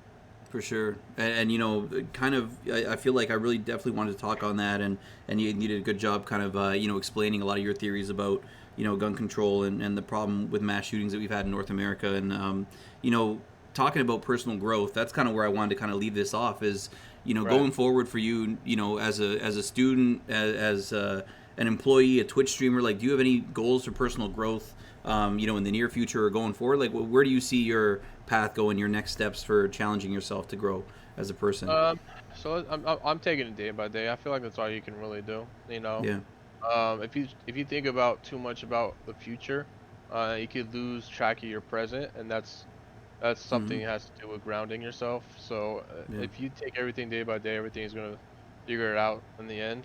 You know, Yeah. so it's like, yeah, man. I really love the job that I have now. It fits well with my schedule and what I want to do. Um, but in terms of like my future goals, Yeah. just to better myself and uh repair relationships with my family and amend them. And, you know, like Yeah. get my brother motivated because he's not really a self-motivated Yeah. person. He's 26. You know, like so I'll repair my relationship with my brother, which Yeah. is very important to me. And getting, you know, like we Yeah. our time's limited in this world. You know what I'm saying? So it's like if you have time, you should be doing the best you can to bring positivity with that time. If it's, Yeah. let's say, like you have a very bad relationship with a father or a mother or a brother or a Mm-hmm. sibling, you count your blessings, man, because you don't know. You might not be able to speak to that person ever again. Something terrible can happen that I wouldn't wish on my Yeah. worst enemy, you know? So it's like there's always time to repair shit, man. Yeah. But there's 100%. not enough time, you know? But Yeah. yeah, just understanding that you really can't take this life for granted. Flexing uh ownership, flexing like money, flexing cars, flexing all that shit. It's just not. Instead of flexing it, I think we really just gotta appreciate uh what we have, Yeah. you know. And as soon as you appreciate what you have, instead of trying to step on people's throats, man, like we'll be better off as society, you know. Like Yeah. I feel like the best thing that we can really do is start to listen to each other instead of try to voice our opinions over one another. Yeah. Um, like I had a quote the other night that I put up. I was like, people need to start being the fly on the wall instead of the gavel in the courtroom. Yeah. And I saw that basically one. what that, Yeah. yeah, that basically what that means is just listen. You know, like don't be the one to pass judgment so quickly. You know, listen to the person that you have a discussion with. Let it be a discussion and not attack the person directly. Don't Yeah. throw personal insults at them just because they have a disagreement with you. You know, like I'll have a conversation with somebody that disagrees with me, but the first time you take shots at me personally or attack somebody that I care about, Yeah. conversation's over. And I'm not Yeah. gonna waste my time with that. And I feel like over the time, I mean, it's been a lot easier for me to do that. You know, so. But it's tough, man. Like I said, like yeah, meditation's Yeah. is pretty powerful, man. Yeah. Um, Yesterday I did meditation before my stream, and I saw the color green. When the green is the heart chakra, and I could literally Mm-hmm. read it off to you. Yeah. What the green chakra Absolutely. Go means. for it. So the green chakra has to do with your heart. And it's like your central being, you know. So like Yeah. it represents love, compassion, relationships, trust, forgiveness, healing, respect, and gratitude. And when it's balanced, it's empathetic, grateful, ability to give, receive, love, compassionate, kind, and trustworthy. But when it's Yeah. imbalanced, you feel jealous, cold-hearted, selfish, unempathetic, victim mindset, and codependent. Yeah. So that's the green chakra, and that's your heart, right? Yeah. Um, And the day before I meditated yesterday, that was when I told my mom, I'm like, hey, I want to get everybody together. I want to go miniature golfer, so we're all gonna go miniature golfing on Yeah. Monday. You know, so I'll get my brother out of the house because Yeah. I don't know, remember the last time he's been out of the house. So it's That's. very, it's I'm Yeah. telling you, this shit's so freaking like real, bro. Like the fact that as soon as I'm like, I'm trying to get everybody back together again in my family and go hang out and stuff. The very next day, I see the green light, which is the green chakra, while Yeah. meditating. You It's know, like the shit is, it's actually really surreal when you really think about it. You know, and yeah. that's finding the balance of the seven chakras. And so far, I feel like me seeing the purple one and me seeing the green one, that's my body and my mind telling me that Yeah. those are both balanced. So the next Yeah. time I meditate, I might see something else.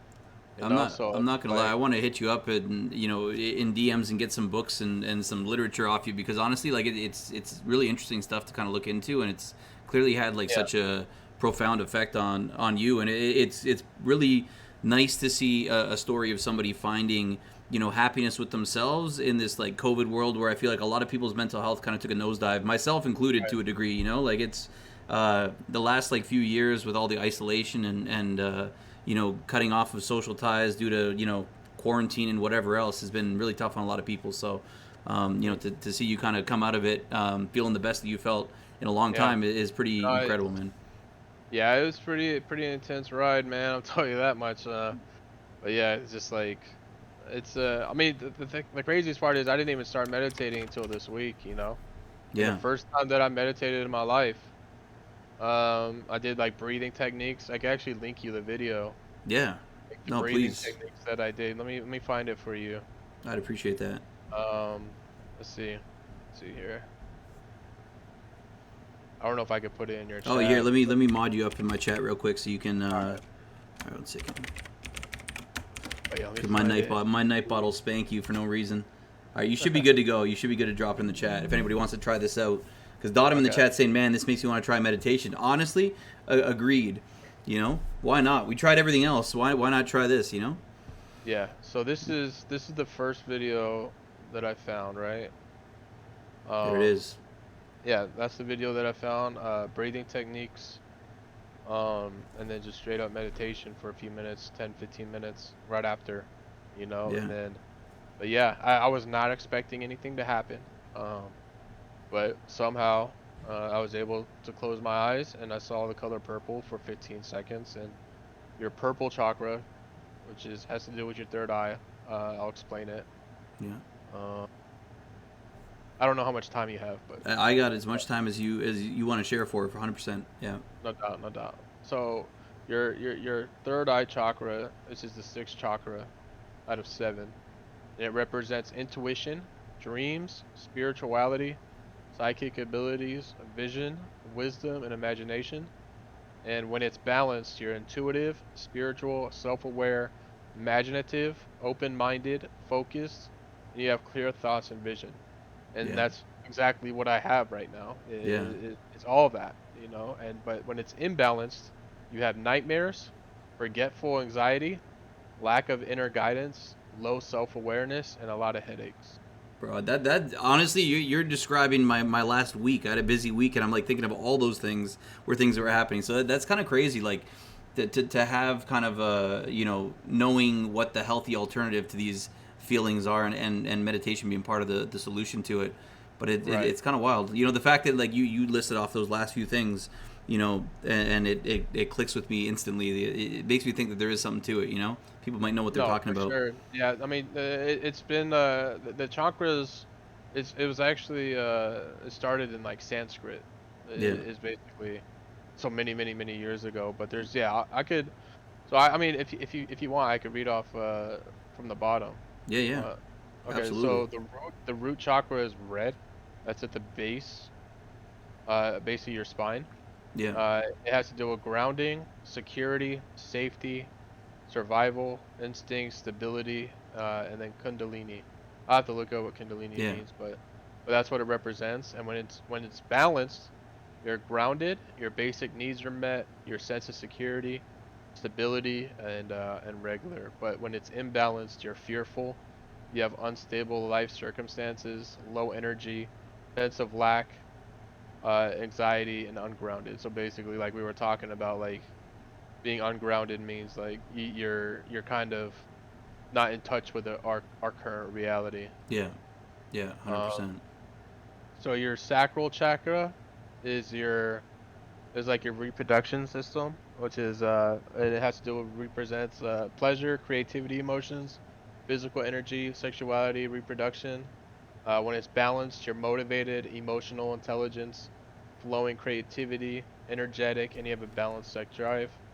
When you're imbalanced, you have sexual dysfunction, addiction, lethargy, fear of emotional and sexual intimacy, and guilt. So What color is that one? Jay Sully in the chat's asking, what color was that one that you just described there? that one is orange. Orange. Okay, so are these following like along the colors of the rainbow? I'm a kindergarten teacher and I actually Uh, don't know the order of the rainbow, but so um, it kind of is. like Red is your warm to root cool. chakra. Yeah. Yeah, orange is your sacral chakra. Yellow is your solar plexus. Green is your heart chakra. Blue is your throat chakra. Purple is your third eye chakra. I think that's violet is your crown chakra. Yeah. So those are the seven. Now, and the purple one, the third eye, like is that's something that for you, like would you say that you didn't even really have access to that part of your being until fairly recently, like with your experience that you had? Because I feel like third eye, Yeah. that's a foreign idea to a lot of people. Like So yeah, third eye, like a lot of people have like their third eye starts to open after like a psychedelic experience or deep meditation. yeah, When I went through that experience with the 15 grams of mushrooms that I took and went through ego death, um, I had and this is the thing, which is normal, when your third eye starts to open, or when it's going to open, or when you start to feel a pressure in the middle of your forehead, like where I don't know if you've probably seen where third eyes are, but it's in yeah, the middle of yeah, your yeah, forehead. A lot of the pressure is in the middle. yeah. So if you have like a headache after a spiritual experience, your third eye is starting to open. Yeah. So That's it's pretty wild. yeah, Yeah, it's it's pretty wild fascinating stuff. experience to really open your third eye, because it's you see quite a few things, man. Yeah, Um, like my third eye's not, I wouldn't say it's all the way open because there's always growth and shit like that, but like yeah. in terms of being able to be open-minded and have clear thoughts, I mean that's exactly what it is. I don't have any psychic abilities. I mean, it'd be Not pretty cool yet. to develop some, you Yeah, know. no kidding. I go through some more meditation, Yeah. but yeah, that's basically your third eye chakra. I love that, and Earl, now that you've kind of made the name change, like, and I think it's a good representation of where you see yourself at right now. Does that signal any changing of content as far as Twitch goes, or are you still going to be playing the games that you play, like running Um, streams the way that you run them, or what are your thoughts on that? the more I learn into meditation, I'll probably do like IRL meditation streams. Nice, In the fall, I'm not in the fall, but in the summer when my semester ends, I'm gonna be doing a lot more hiking streams and nice, stuff like that, workout streams, stuff like that. So it's just like that's awesome. in terms of, I'm gonna have a lot more emotes. I'm like, I have 7 emotes of the 7 chakras and stuff That's like dope. that. Hey, you can Yeah, use I your already, platform to educate people about them. yeah, If you have an emote forum and you're kind of going over it with your chat, that has the potential to kind of open up that whole realm of knowledge to different people. I think that's a really cool idea. yeah. No, I'm legit brand new to the chakra stuff, so it was just strange to me that like that I would see something literally after my first meditation and it has to do with the third eye chakra. I think that was kind of wild to me, and that's how I really got into it. And but yeah, man, I still, did you still want to go over some of the other ones? Yeah, yeah, yeah. Go for it. So we got up to the orange, and then Yeah. what comes after the So orange one? the one that's above the orange one is the solar plexus chakra, Yeah, and it represents self-worth, identity, willpower, ego, goals, success, and empowerment. When it's balanced, you're confident, assertive, manifestation, active, optimistic, reliable, and you have high self-esteem. yeah, When it's imbalanced, you have poor self-image, extra critical, worthlessness, egotistical, passive, greedy, and poor digestion. yeah. So there's And physical and mental aspects to each of these oh as yeah, well. Yeah, absolutely. Yep. So the green one we already went over, the heart chakra. yeah. I don't know if you want to go over it Yeah, again, yeah. but Oh no, I'm good to. We can go to what's after the green. What comes next? Okay. Before The blue one is the throat chakra. I know somebody's gonna laugh in the chat, but yeah, it yeah, represents your communication, truth, expression, speaking, listening, and independence. And when it's balanced, you have healthy boundaries, clear communication, active listener, and you speak your truth. yeah, When you are imbalanced, you have a fear of speaking up, over talking, lying, lack of boundaries, and you're argumentative.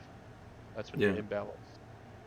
Um, I guess since we talked about a lot about the third yeah, eye, I could read this one more time. But yeah, yeah. third eye, because there might be some people that are kind of interested. Yeah, They it just came came or in. just Third came in late. Exactly. Yeah. eye. Okay. Shit, third eye's already open. Let's go. I got a window open, and I just said that, and he Let's said go. confirmed it. So that's pretty funny. Um, Intuition, dreams. This is what it represents: intuition, dreams, spirituality, psychic abilities. Maybe my Yeah. psychic abilities turned in. I don't know. They'll help out for Madden Vision, 23 comp season for sure. right, right. Wisdom, imagination. When it's balanced, you're intuitive, spiritual, self-aware, imaginative, open-minded, focused, clear thoughts slash vision. And when they're imbalanced, you have nightmares, forgetful, anxiety, lack of inner guidance, Yeah. low self-awareness, and headaches. Yeah. So this, and then the top one, it's like basically you have all the six, right? The seventh one is the crown chakra. It's like Yeah. the top dog, I guess you could Yeah. say. And It's is the this something top you have to center. work towards, or is it something that everybody has access to, like as far, or is this something like like So Nirvana, where people have to really work to get to this one? So I mean, it doesn't go in order. Yeah. So like obviously when I had the purple chakra, which is the sixth, I uh I experienced the fourth chakra yesterday, which is green. Yeah. So it's like it doesn't really go in order. It goes in uh whatever you see, right? Yeah. If you see red, and you personally feel like, you know what, it's balanced. I Yeah. do feel this way. Then you're balanced, and Yeah. you might see blue the very next day, the throat chakra. Yeah. Have you been speaking with people? Do you stutter? If you stutter, or if you're lying, you might see something through Yeah. meditation that you don't like. So it's like you try to make that balance. So it's like a lesson learned. So you're just trying to better improve yourself each Yeah. and every day, and it's like a little guidance thing. Yeah, and But for people who are kind of like maybe you know afraid to kind of embrace ideas like that too, like it's really not that different from if anyone's gone through therapy or stuff like that. When they talk about mindfulness, like this is a lot of the same language that a therapist would use in telling you, you know, the healthy traits that you want to work towards, and being aware of yourself, like a lot of the now that you talk about it, I'm seeing a few more parallels with like Western medicine and Western thought on psychology. Obviously some people have become familiar with this and incorporated it for sure. Yeah. right. So yeah, just to finish up on the crown chakra. So it represents Hmm. enlightenment, unity, infinity, transcendence, and source. That's big When it ideas. That's very Yeah, like broad stuff. it's Yeah. very, very, very, like, yeah, it's broad. When Yeah. it's balanced, you're connected to higher self slash source. You have the trust in the universe. You're present, and you have one consciousness. So it's Yeah. like I said, man, like it's like the crown chakra is literally all of the things from the other chakras, Yeah. uh, all combined into one, and that's why the crown chakra is so broad. You know what I'm Yeah. saying? What color is the crown chakra? Violet. Violet. Okay. Yeah. So it's like, is that like a pinkish purple, like a little bit more pink to it? I'm trying to picture. I Yeah. don't know my colors Yeah. that well. Hey, Yeah. I'm wondering, can colorblind people subscribe to this as well? There's got to be a way that they can. That's gonna be Yeah. tough, Yeah. man. Sure. Yeah. Yeah. But no, that honestly, that's like super valuable stuff. So when I'm seeing the color violet, I'm gonna count my lucky stars there. Honestly, I'm thinking too, like as you're undergoing this journey, like do you write this down? Like, are you kind of keeping notes on what you're experiencing day to day, or journaling or anything like that, So or just I kind try of to. keeping it all So in right there? now right now I'm just trying to keep it mentally. Yeah. Uh, keep it in the mentals. Yeah. I'm sure I'll write some stuff down later, but right Yeah. now I'm still learning. This is Yeah. brand new to me. Yeah. Like Yeah. It just all came to me, like that, Yeah. So, but the imbalance for the crown Mm-hmm. chakra is you're detached from source. You Yeah. have strict religious views. You're closed-minded. You're Yeah. depressed, and you're confused. That's interesting too. That like for an so this whole thing kind of seems more about spirituality than necessarily organized religion. Like that it mentions Right. that or like constrictive like religious views. Like I think there's a lot of great people, a lot of great thinkers that are parts of lots of different religions. But if it becomes something that's limiting your ability to be open minded, that's where I think it maybe you need to kind of tone down certain parts of it. That's interesting that that's included in the language there. Right. Um, That's really something a lot of people should take from, like, yeah. closed-minded. I mean, there's a lot of people out there, man, Yeah. that are absolutely closed-minded and don't want to hear shit. And that's where I go back to the fly on the wall instead of the gavel in the courtroom, Yeah. you Absolutely. know? So, but people can't adjust to the fact that people have a different opinion than you, and you can't accept them for their opinion, whether or Yeah. not you agree or disagree. Yeah. Me, I mean, I might disagree with your opinion, but I'm just gonna leave it at that, I'm not gonna fight you over it. I'm not gonna Yeah. fight you over your opinion. Just not Yeah. gonna do it. Like Absolutely. back in the day, as in like 5 months ago, yeah, I would spend an hour or so literally Yeah. in a Twitter argument. It's so Yeah. toxic and pointless, bro. But that's just how I was back then. I was so defensive. I'm not defensive at all now. Yeah. You have a problem with me on Twitter, I can give two shits less. Yeah. I just read it like, all right, have a blessed day, man. That's I it. feel like that's really what you gotta do, man. Just push positivity to one another, and feel like the world could change a little bit. Absolutely, man. And I will say I really appreciate you kind of sharing all your new insights. It's been kind of eye opening to me, and not just kind of learning your background story, which was incredible. Your journey on Twitch, experience in combat. We didn't even really get into combat too much, but honestly, like I feel like I've gotten a really good sense of the being able to put a face to the name. We haven't talked before, but you were an open book the whole way, and I feel like it made for a really compelling interview. And I think chat was super engaged and really interested to hear your story. So Earl, I really And, appreciate you coming through and doing this. And I I mean, Norm, yeah, we could take yeah, 5 minutes talking about let's do competitive. I it. got time, bro. Let's talk comp. So let's talk. Okay. Yeah. So going into back in 2016, you said 2016, I think, when you first got onto Twitch, Yeah, did your first ever 2016 was stream. my first stream. Yeah. Yeah. Were you already into the competitive Madden scene at that point? Was that like right around when it Um. started, or what's the So timeline for that? so I didn't really understand how to get into competitive Madden at the time. Mm-hmm. I heard something about Club Series. All the competitive guys were talking about it. Big streamers. Yeah. And I was like, all right, let me get into this, because when I played Madden, I've been playing Madden for over 20 years. And I've Yeah. always been naturally good at video games. And I've always been naturally good at Madden. I beat all of my friends in high school.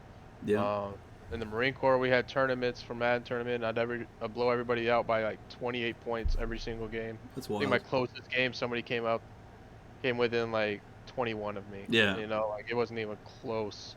So Yeah. I was like, all right, I mean, I learned about football so much over the years that I take what I've learned from actually playing the game of football and studying the game of football, and I apply it to Madden. I don't Yeah. lab like that. I mean, my labbing session is just playing a game. Yeah. Like I don't really try to find, oh, this cheese play works because it gets Yeah. under this certain zone. No, Well, it's you're just you're very off meta me too, right? Like you're freestyle. not a I'm a cheeser. freestyle, yeah. Yeah. I'm a freestyle player. So Yeah. whatever I feel like works at that time, I'm gonna run it. Yeah. Like a lot of these guys that are pro man players, I mean, they're really good. They play in teams. They Mm-hmm. obviously everybody knows the teams. Yeah. Um, the big ones, 818. You got TNC. Mm-hmm. Um, those are the two big ones, I Yeah. guess. I think it But was it 818 were both finalists this past year, right? Was it Wesley and yeah, Henry? Yeah. Yeah. yeah.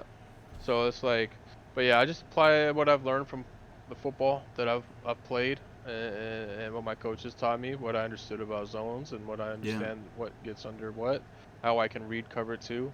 I mean, cover two is the easiest thing to read, even in this bullshit ass game. But Yeah. you see somebody. Oh, this is a quick tip. You Yeah. see Yeah. somebody maneuver their safety closer to the sideline. That should automatically click in your brain. It's cover two. Yeah. Only the really, really good players are going to move their safety and disguise it as cover two. Yeah. So it's like you won't see that a lot. You're not gonna see that a lot. Yeah. There's so much shit, man, that goes into competitive Madden and professional Madden. It's just uh over the years, man, it's not easy. I'm not gonna Yeah. tell you. If you don't, a lot of it's natural talent. Yeah. You know, a lot of these guys just have natural talent at being very good at the game. Yeah. So So don't it's get down on yourself when you can't make no, it to MCA. It's a very small like it's a right. infinitesimally small fraction of the community that could actually go out there and win money in a Madden tournament. I think, Yeah, no, just because you win 20 plus games in weekend league doesn't mean you're an MCS player. That's for sure. no, Yeah. absolutely not. I mean, half the pro Hmm. players you play in weekend league don't give a shit about weekend league. Yeah. You know what I'm Yeah. saying? Like, when Exactly. they're locked into a freaking game, like you're gonna see shit that you will never ever see in weekend league. Like Yeah. people had blitzes that literally came in with within nanoseconds that you won't see ever Yeah. online because they hide it from everybody. Like you won't even see it Yeah. in ladder games. You'll be lucky to see it in ladder games, Yeah. but a lot of these guys held stuff until the tournament. Yeah. Like J-Wall, I think it was last year, he held the route glitch where if you try to run man coverage, it will literally bomb man coverage. Yeah. Like because the route swap, the man coverage routes would swap, and it got Yeah. banned eventually, Yeah. and they fixed it. Yeah. But there's still other ways to implement that.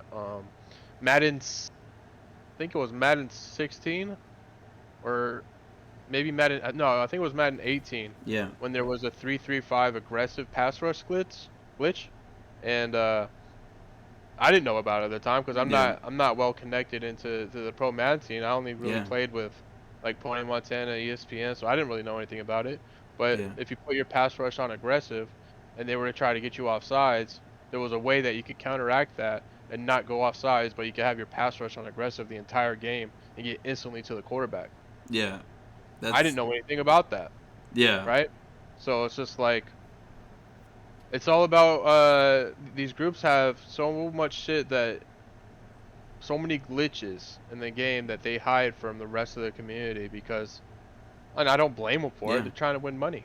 This is Yeah. their job, It's probably hard to so hide it. Like, you really have to be banking on being good enough to make it into these yeah, live events. Because I'm sure these guys are just like, damn, I wish I could just do this, bomb people right now. But you got to kind of have that discipline to mask it and have that bigger goal in mind.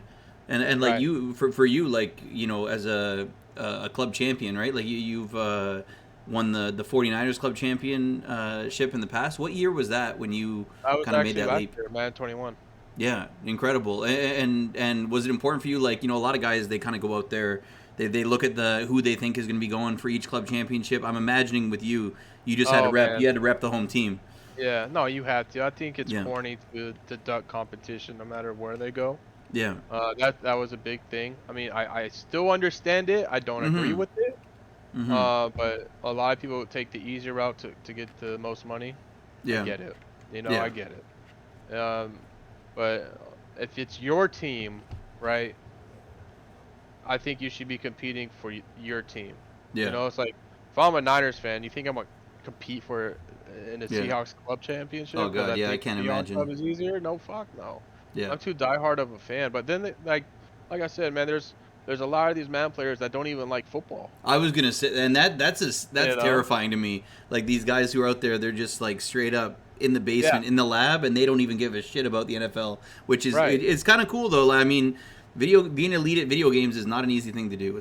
Right. Yeah, I think Jokes is the one that even said that he doesn't care about football. He just likes yeah, playing Madden. You know. yeah. I mean, I mean, it's interesting. It's interesting. I mean, it he's is. not Yeah. the only one.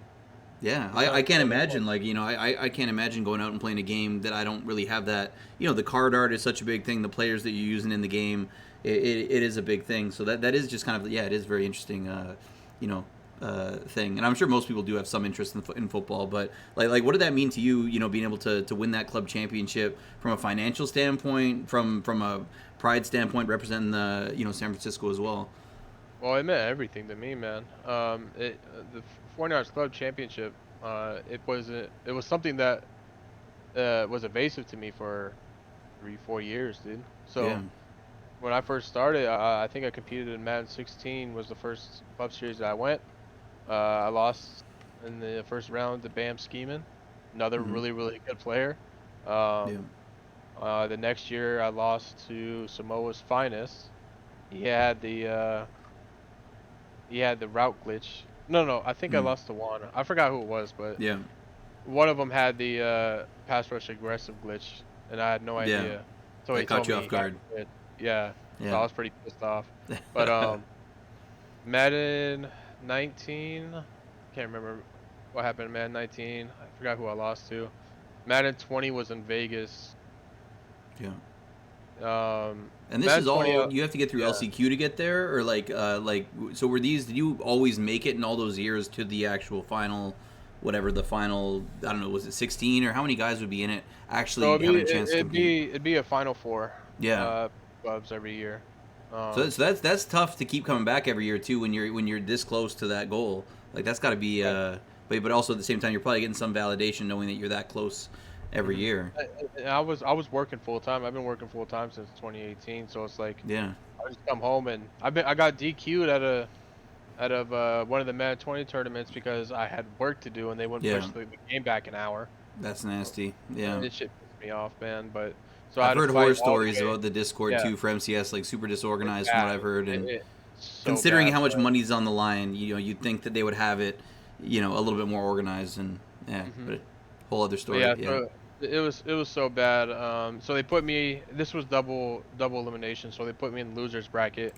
I fought all the way to the finals of the losers bracket, and it was like fourth and goal, and I decided to pass, and the guy ended up beating me, yeah, and so I was pretty pissed off about that. But not something I should have lost. But I feel like I should have won that club if I was put in the winners bracket and they just pushed the game back.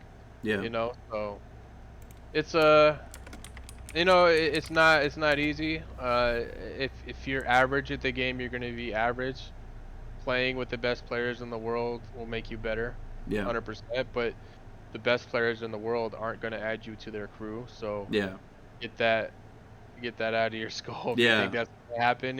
Like the best players are only gonna add the people that will make them better yeah, or make them equally as good as each other. yeah, Like that's the yeah, thing about like starting Madden crews. It's like if you're gonna start a Madden crew, you can't be the best one in the crew. yeah, Like how are you gonna get better if you're continually being to the level of average to below average Madden players? Like yeah, if you're doing it for fun, by all means do it for fun. You have a little crew, but yeah. you're trying to get into professional Madden, you're trying to start up. You better get some top dogs that are For free agents sure. because if you're the best one in the crew, you're not gonna get better. Absolutely. You So know. surround yourself with people that are gonna take your game to Yeah, that next that'll level. take your game to the next level. Yeah. Yep. And if you happen to develop friendships along the way too, and get along well, then that's just the added kind of bonus. And I'm sure a lot of these guys do. Yep. Like I mean, I'm pretty sure Henry and Wesley live in the same condo complex or something like that. So obviously they're pretty tight. But yeah, definitely some words of wisdom for anybody who's looking to get into that comp community. Don't go play with a guy that you flood every single time if you're trying to qualify for some of these live Right. events. And Yeah. I think you took us up to about Madden 19 at this point. What about Madden 20? What was Madden 20 like for you? That was my first Madden where I started Yeah. streaming. I found out about Twitch, so that's when I was kind of getting into it. And you were already doing your thing on Twitch by that point. Like you were well established by the time I Right. kind of started watching. So, so Madden 20, I didn't have a problem. The thing about obviously me, you've been around me for a little Yeah, while now, but yeah, yeah, I have opinions that go against a lot of the community, right? yeah, Madden 20 to me, salary cap. I didn't really have a problem stopping the run while everybody else did, right? yeah, People were trying to stop the run in goofy ass formations, and they wonder they get gashed. I yeah, was in 3-4 odd, and I stopped the run just fine. yeah, Edge blitz was very popular run defense at a 3-4 odd. You had like crash blitz, people running tosses and counters and powers and stuff like that. There was a lot of defense that people just didn't want to use because they were so worried about, for whatever reason, heavy passers. But yeah, salary cap was so unbalanced in yeah, terms of how much cap you could put on one side of the ball, and that's yeah, why Joke won a tournament. People want to talk about, oh well, you know what? Joke was using a punter. I'm like, You know, he had a 200 cap offense and a 1,000 cap defense. Yeah, And there, that's a good and it's point. just like Yeah, and defense was really good in that game because the of user could cover like I 4 think routes. BB. It was Yeah, I insane. think Yeah, 146 was crazy in that game. yeah, So it was literally impossible to pass the ball if you had 1,000 cap defenses. So yeah, and it was just it was just more cap friendly. I mean, the thing is about it though, running the ball isn't easy. You know, like yeah, you if you don't have good run stick or if you don't understand the block sheds, the timers on block sheds, how to be able to read the hole, being yeah, able to read your blocks, it's not easy. You yeah, know, like you want to say, oh, man, 20 was so easy because you could run the ball. It's just not yeah, easy, bro. You know, yeah, like um, the dude has 200 cap offense. If you get him in a passing situation, he's fucked. yeah. You know, and Well, that's why they actually punted the ball all the time, yeah. is because they had to play the field position battle. But Well, I would say a lot of people complained about that year. Obviously, the game being televised, the last one, and having a punter at quarterback. A lot of people rubs them the wrong way. But and now that I think of it, and maybe it's because I was just getting into Twitch, and you always look back fondly on those memories from the beginning days. But I remember seeing, like, I think Voltrex had some crazy runs, like walk off type run. Like he did there it were to some pretty Drake. good highlights. Yeah, like Yeah, there were he there did were it still a to lot of big moments from MCS that year. I feel like, and maybe it's just my perspective. I don't know what the numbers are for like EA's streams, if the numbers are down or if they're the same or if they're bigger. But like I remember being a lot more hyped about MCS, you know, back in Madden 20 maybe than this year. This year seemed like a little Right. bit of a letdown, and maybe it's just that it ended so early that we didn't really get to enjoy it for that long. But Yeah. I mean, they cut the prize pool. Oh, they didn't cut the prize pool. They added more to the prize pool, but they spread added it to out, more right? to the people that were the top dogs. Yeah, So yeah, and they cut the bottom feeders out. A lot of people like that. For the people that are yeah, just trying to get into competitive Madden, it's not good for yeah. them. Oh yeah, Personally, I don't think it's good for EA to cut yeah, the mid-level comp scene out. yeah, It gets more eyes on the game, it gets more hands on the game when you for have sure. people that are actually interested in competitive Madden, but obviously they're not the best. Yeah, if somebody can win a Um, couple grand, it yeah, might be what pushes them to really right, dig into it and be like, damn, you know what? I could actually win some money. I'm going to go out and grind my right, ass off for the next 3 years. It's right. I could see that. So the fact that and the reason they ended Club Series is because I guess the NFL didn't want to communicate enough or Yeah, communicate as well as EA liked, but I feel like that's a whole nother conspiracy. yeah, But in terms of like Club Series, I was pissed off. Not, and I wasn't pissed off that I can't compete in it again, yeah, but Samoa's finest can't get his rematch against me yeah, for the Club Series championship. You know what I'm saying? yeah, I was more pissed off for my opponent yeah. because he doesn't have another opportunity to redeem himself. Because You people will know? be like, "Oh, it was a fluke. He had the glitch blitz. Let's see if he can do it on even playing field." Yeah, Yeah. I can So see that, and the rivalries are kind of what make Comp Madden special. That's what we love as viewers. Even for people that are, there's a lot of streamers out there who are amazing Madden streamers who are not good at the game or not really really good at the game, and people can still enjoy the community. But we still all love seeing people that we've watched their streams, we rooted for, go toe to toe. That's good television right there. right. It's good. It's good entertainment. Yeah. Um, but But I can answer Crazy's question. yeah, yeah, He's go asking for it. what was some things that help you go next level. Yeah. Basically basic game understanding. Basic keys on defense, basic keys on offense, understanding your opponent's tendencies. The brain is a crazy thing, man. We're going back to the brain, but Yeah. uh, people do shit in patterns and routines. So if they have a third down, right, or a fourth down, and you've seen the exact same play, and it worked for the first time, they're Yeah. probably gonna go do that same play the very next time to see if you can stop it. Yeah. So being very, very unpredictable when you call a defensive play that they haven't seen or a formation they haven't seen, they start freaking out. The wheels start spinning in the hamster wheel. Yeah. You know what I'm saying? So it's like if you can do that to your opponent, have them start thinking too much, that's how you get defensive stops.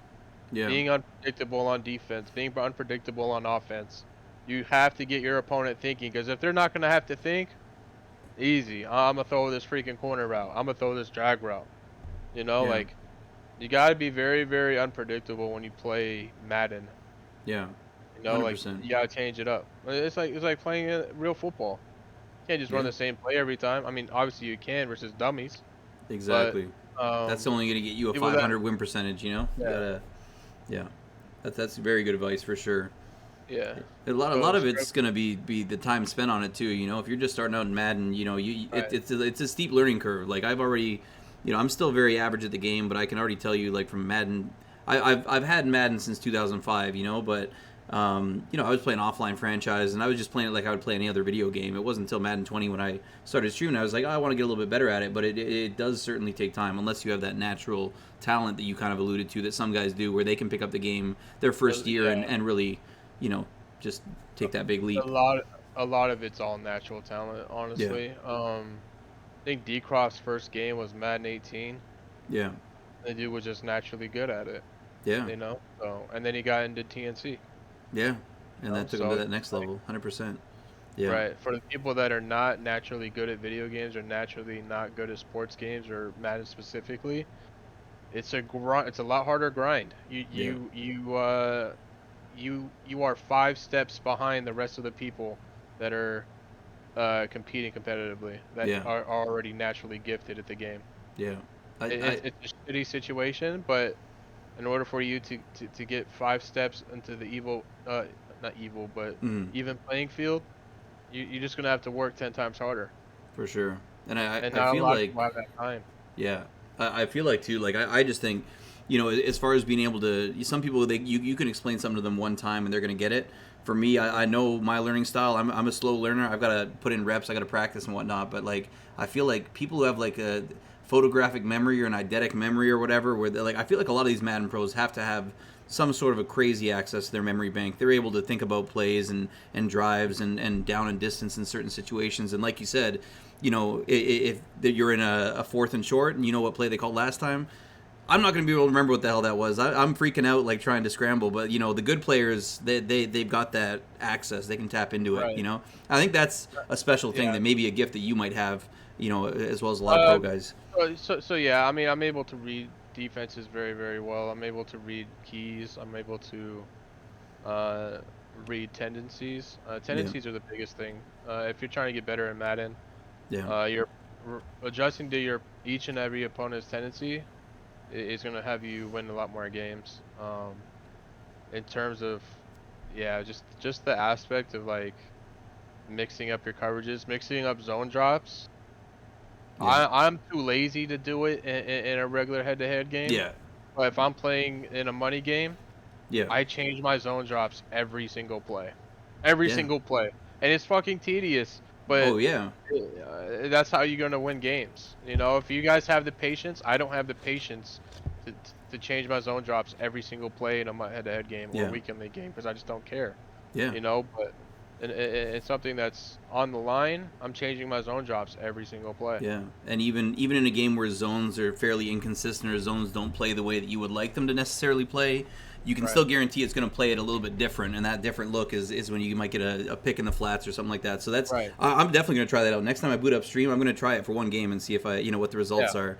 So that's definitely a good little piece of advice there, being Right. So unpredictable. yeah, Yeah, you see 3rd and 5. You put your purples on 0, and you put yeah, your freaking clouds on 20. The yeah, very next play, you put your purples on 5 and your clouds on 0. You yeah, know, it's like yeah, it's all a mix-up, man. yeah, It's a 4D chess game. That's what Madden is. yeah, Obviously, you're gonna get cheated once in a while.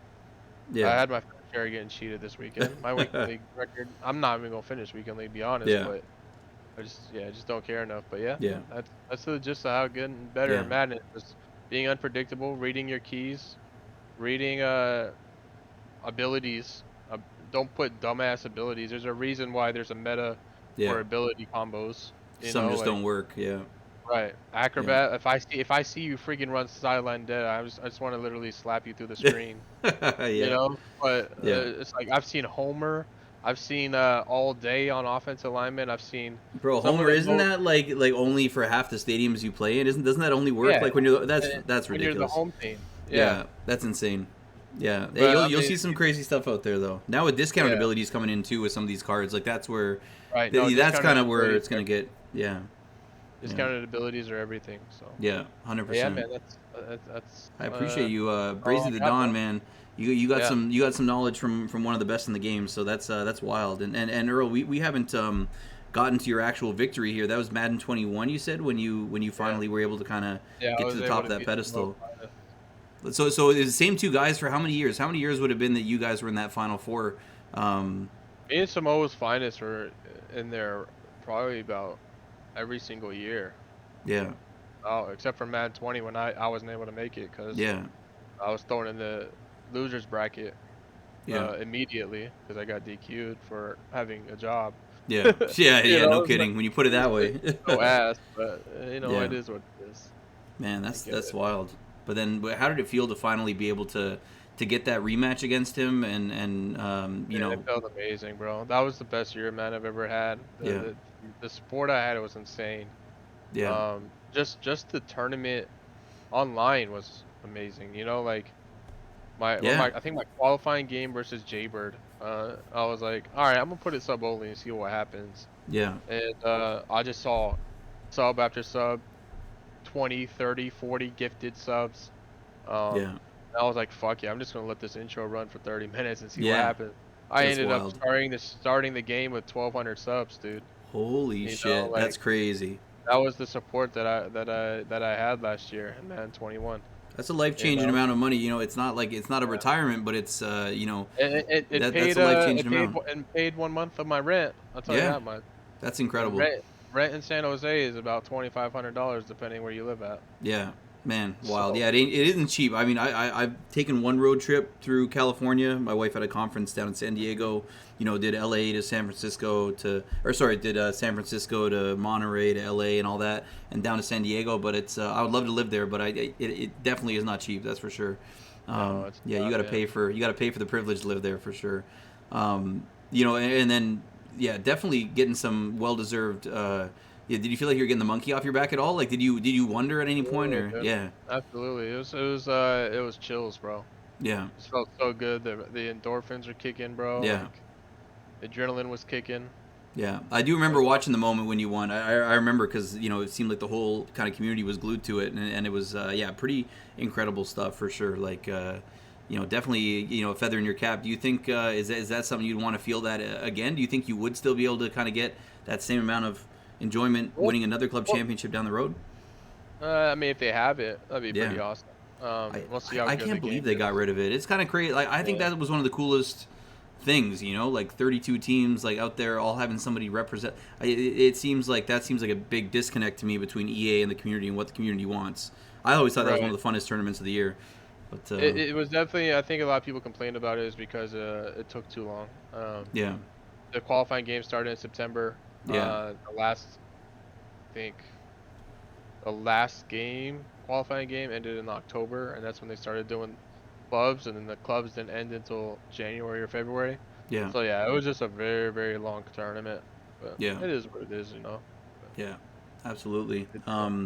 And one last thing I wanted to ask you about from the comp band scene, and it's a different kind of comp, but one that I think a lot of people have probably been introduced to you through is your experience as a regular on Bot Wars. You've been kind Oh of yeah, synonymous with Bot Wars, and I think the way W phrased it, it's not necessarily like these are just for the nasty Madden players, like those guys, like you said, who might pick up a controller, they might be dominating, the Marine Corps on base, like those guys who are just winners and they do what it takes, and they I think Bot Wars is some of the most.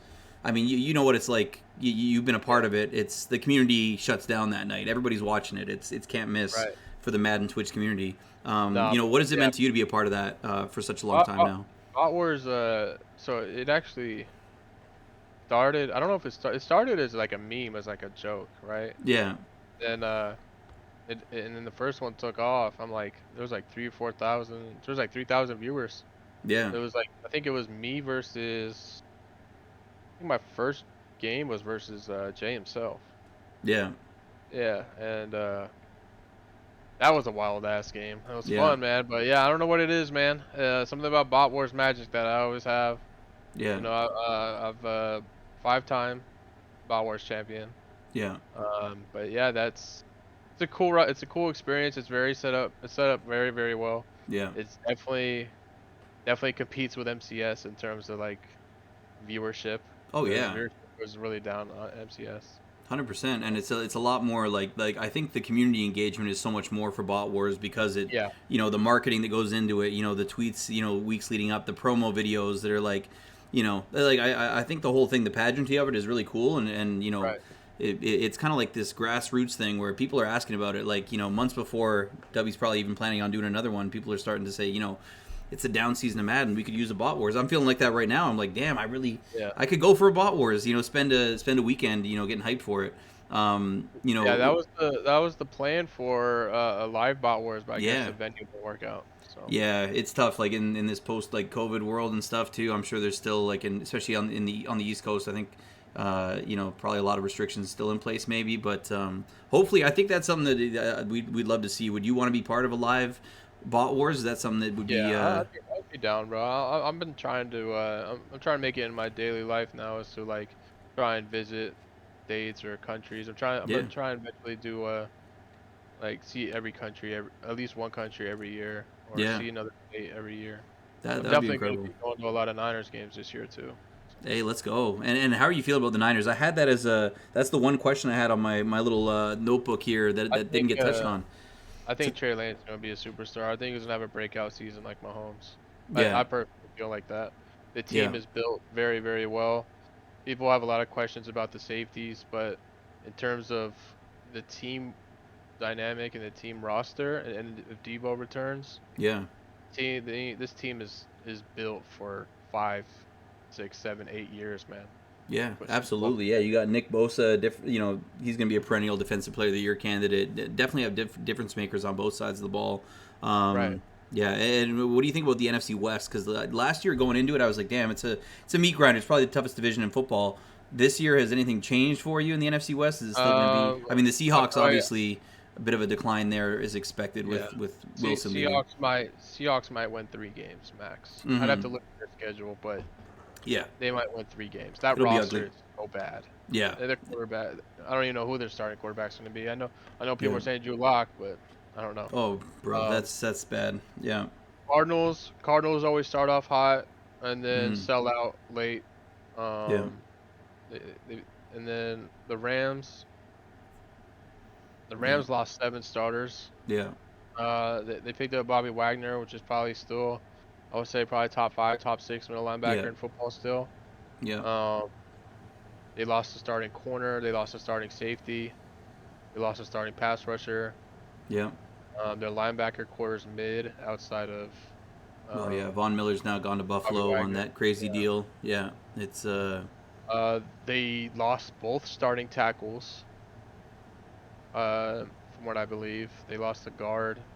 yeah, I think they lost a running back. Obviously, Odell's gone.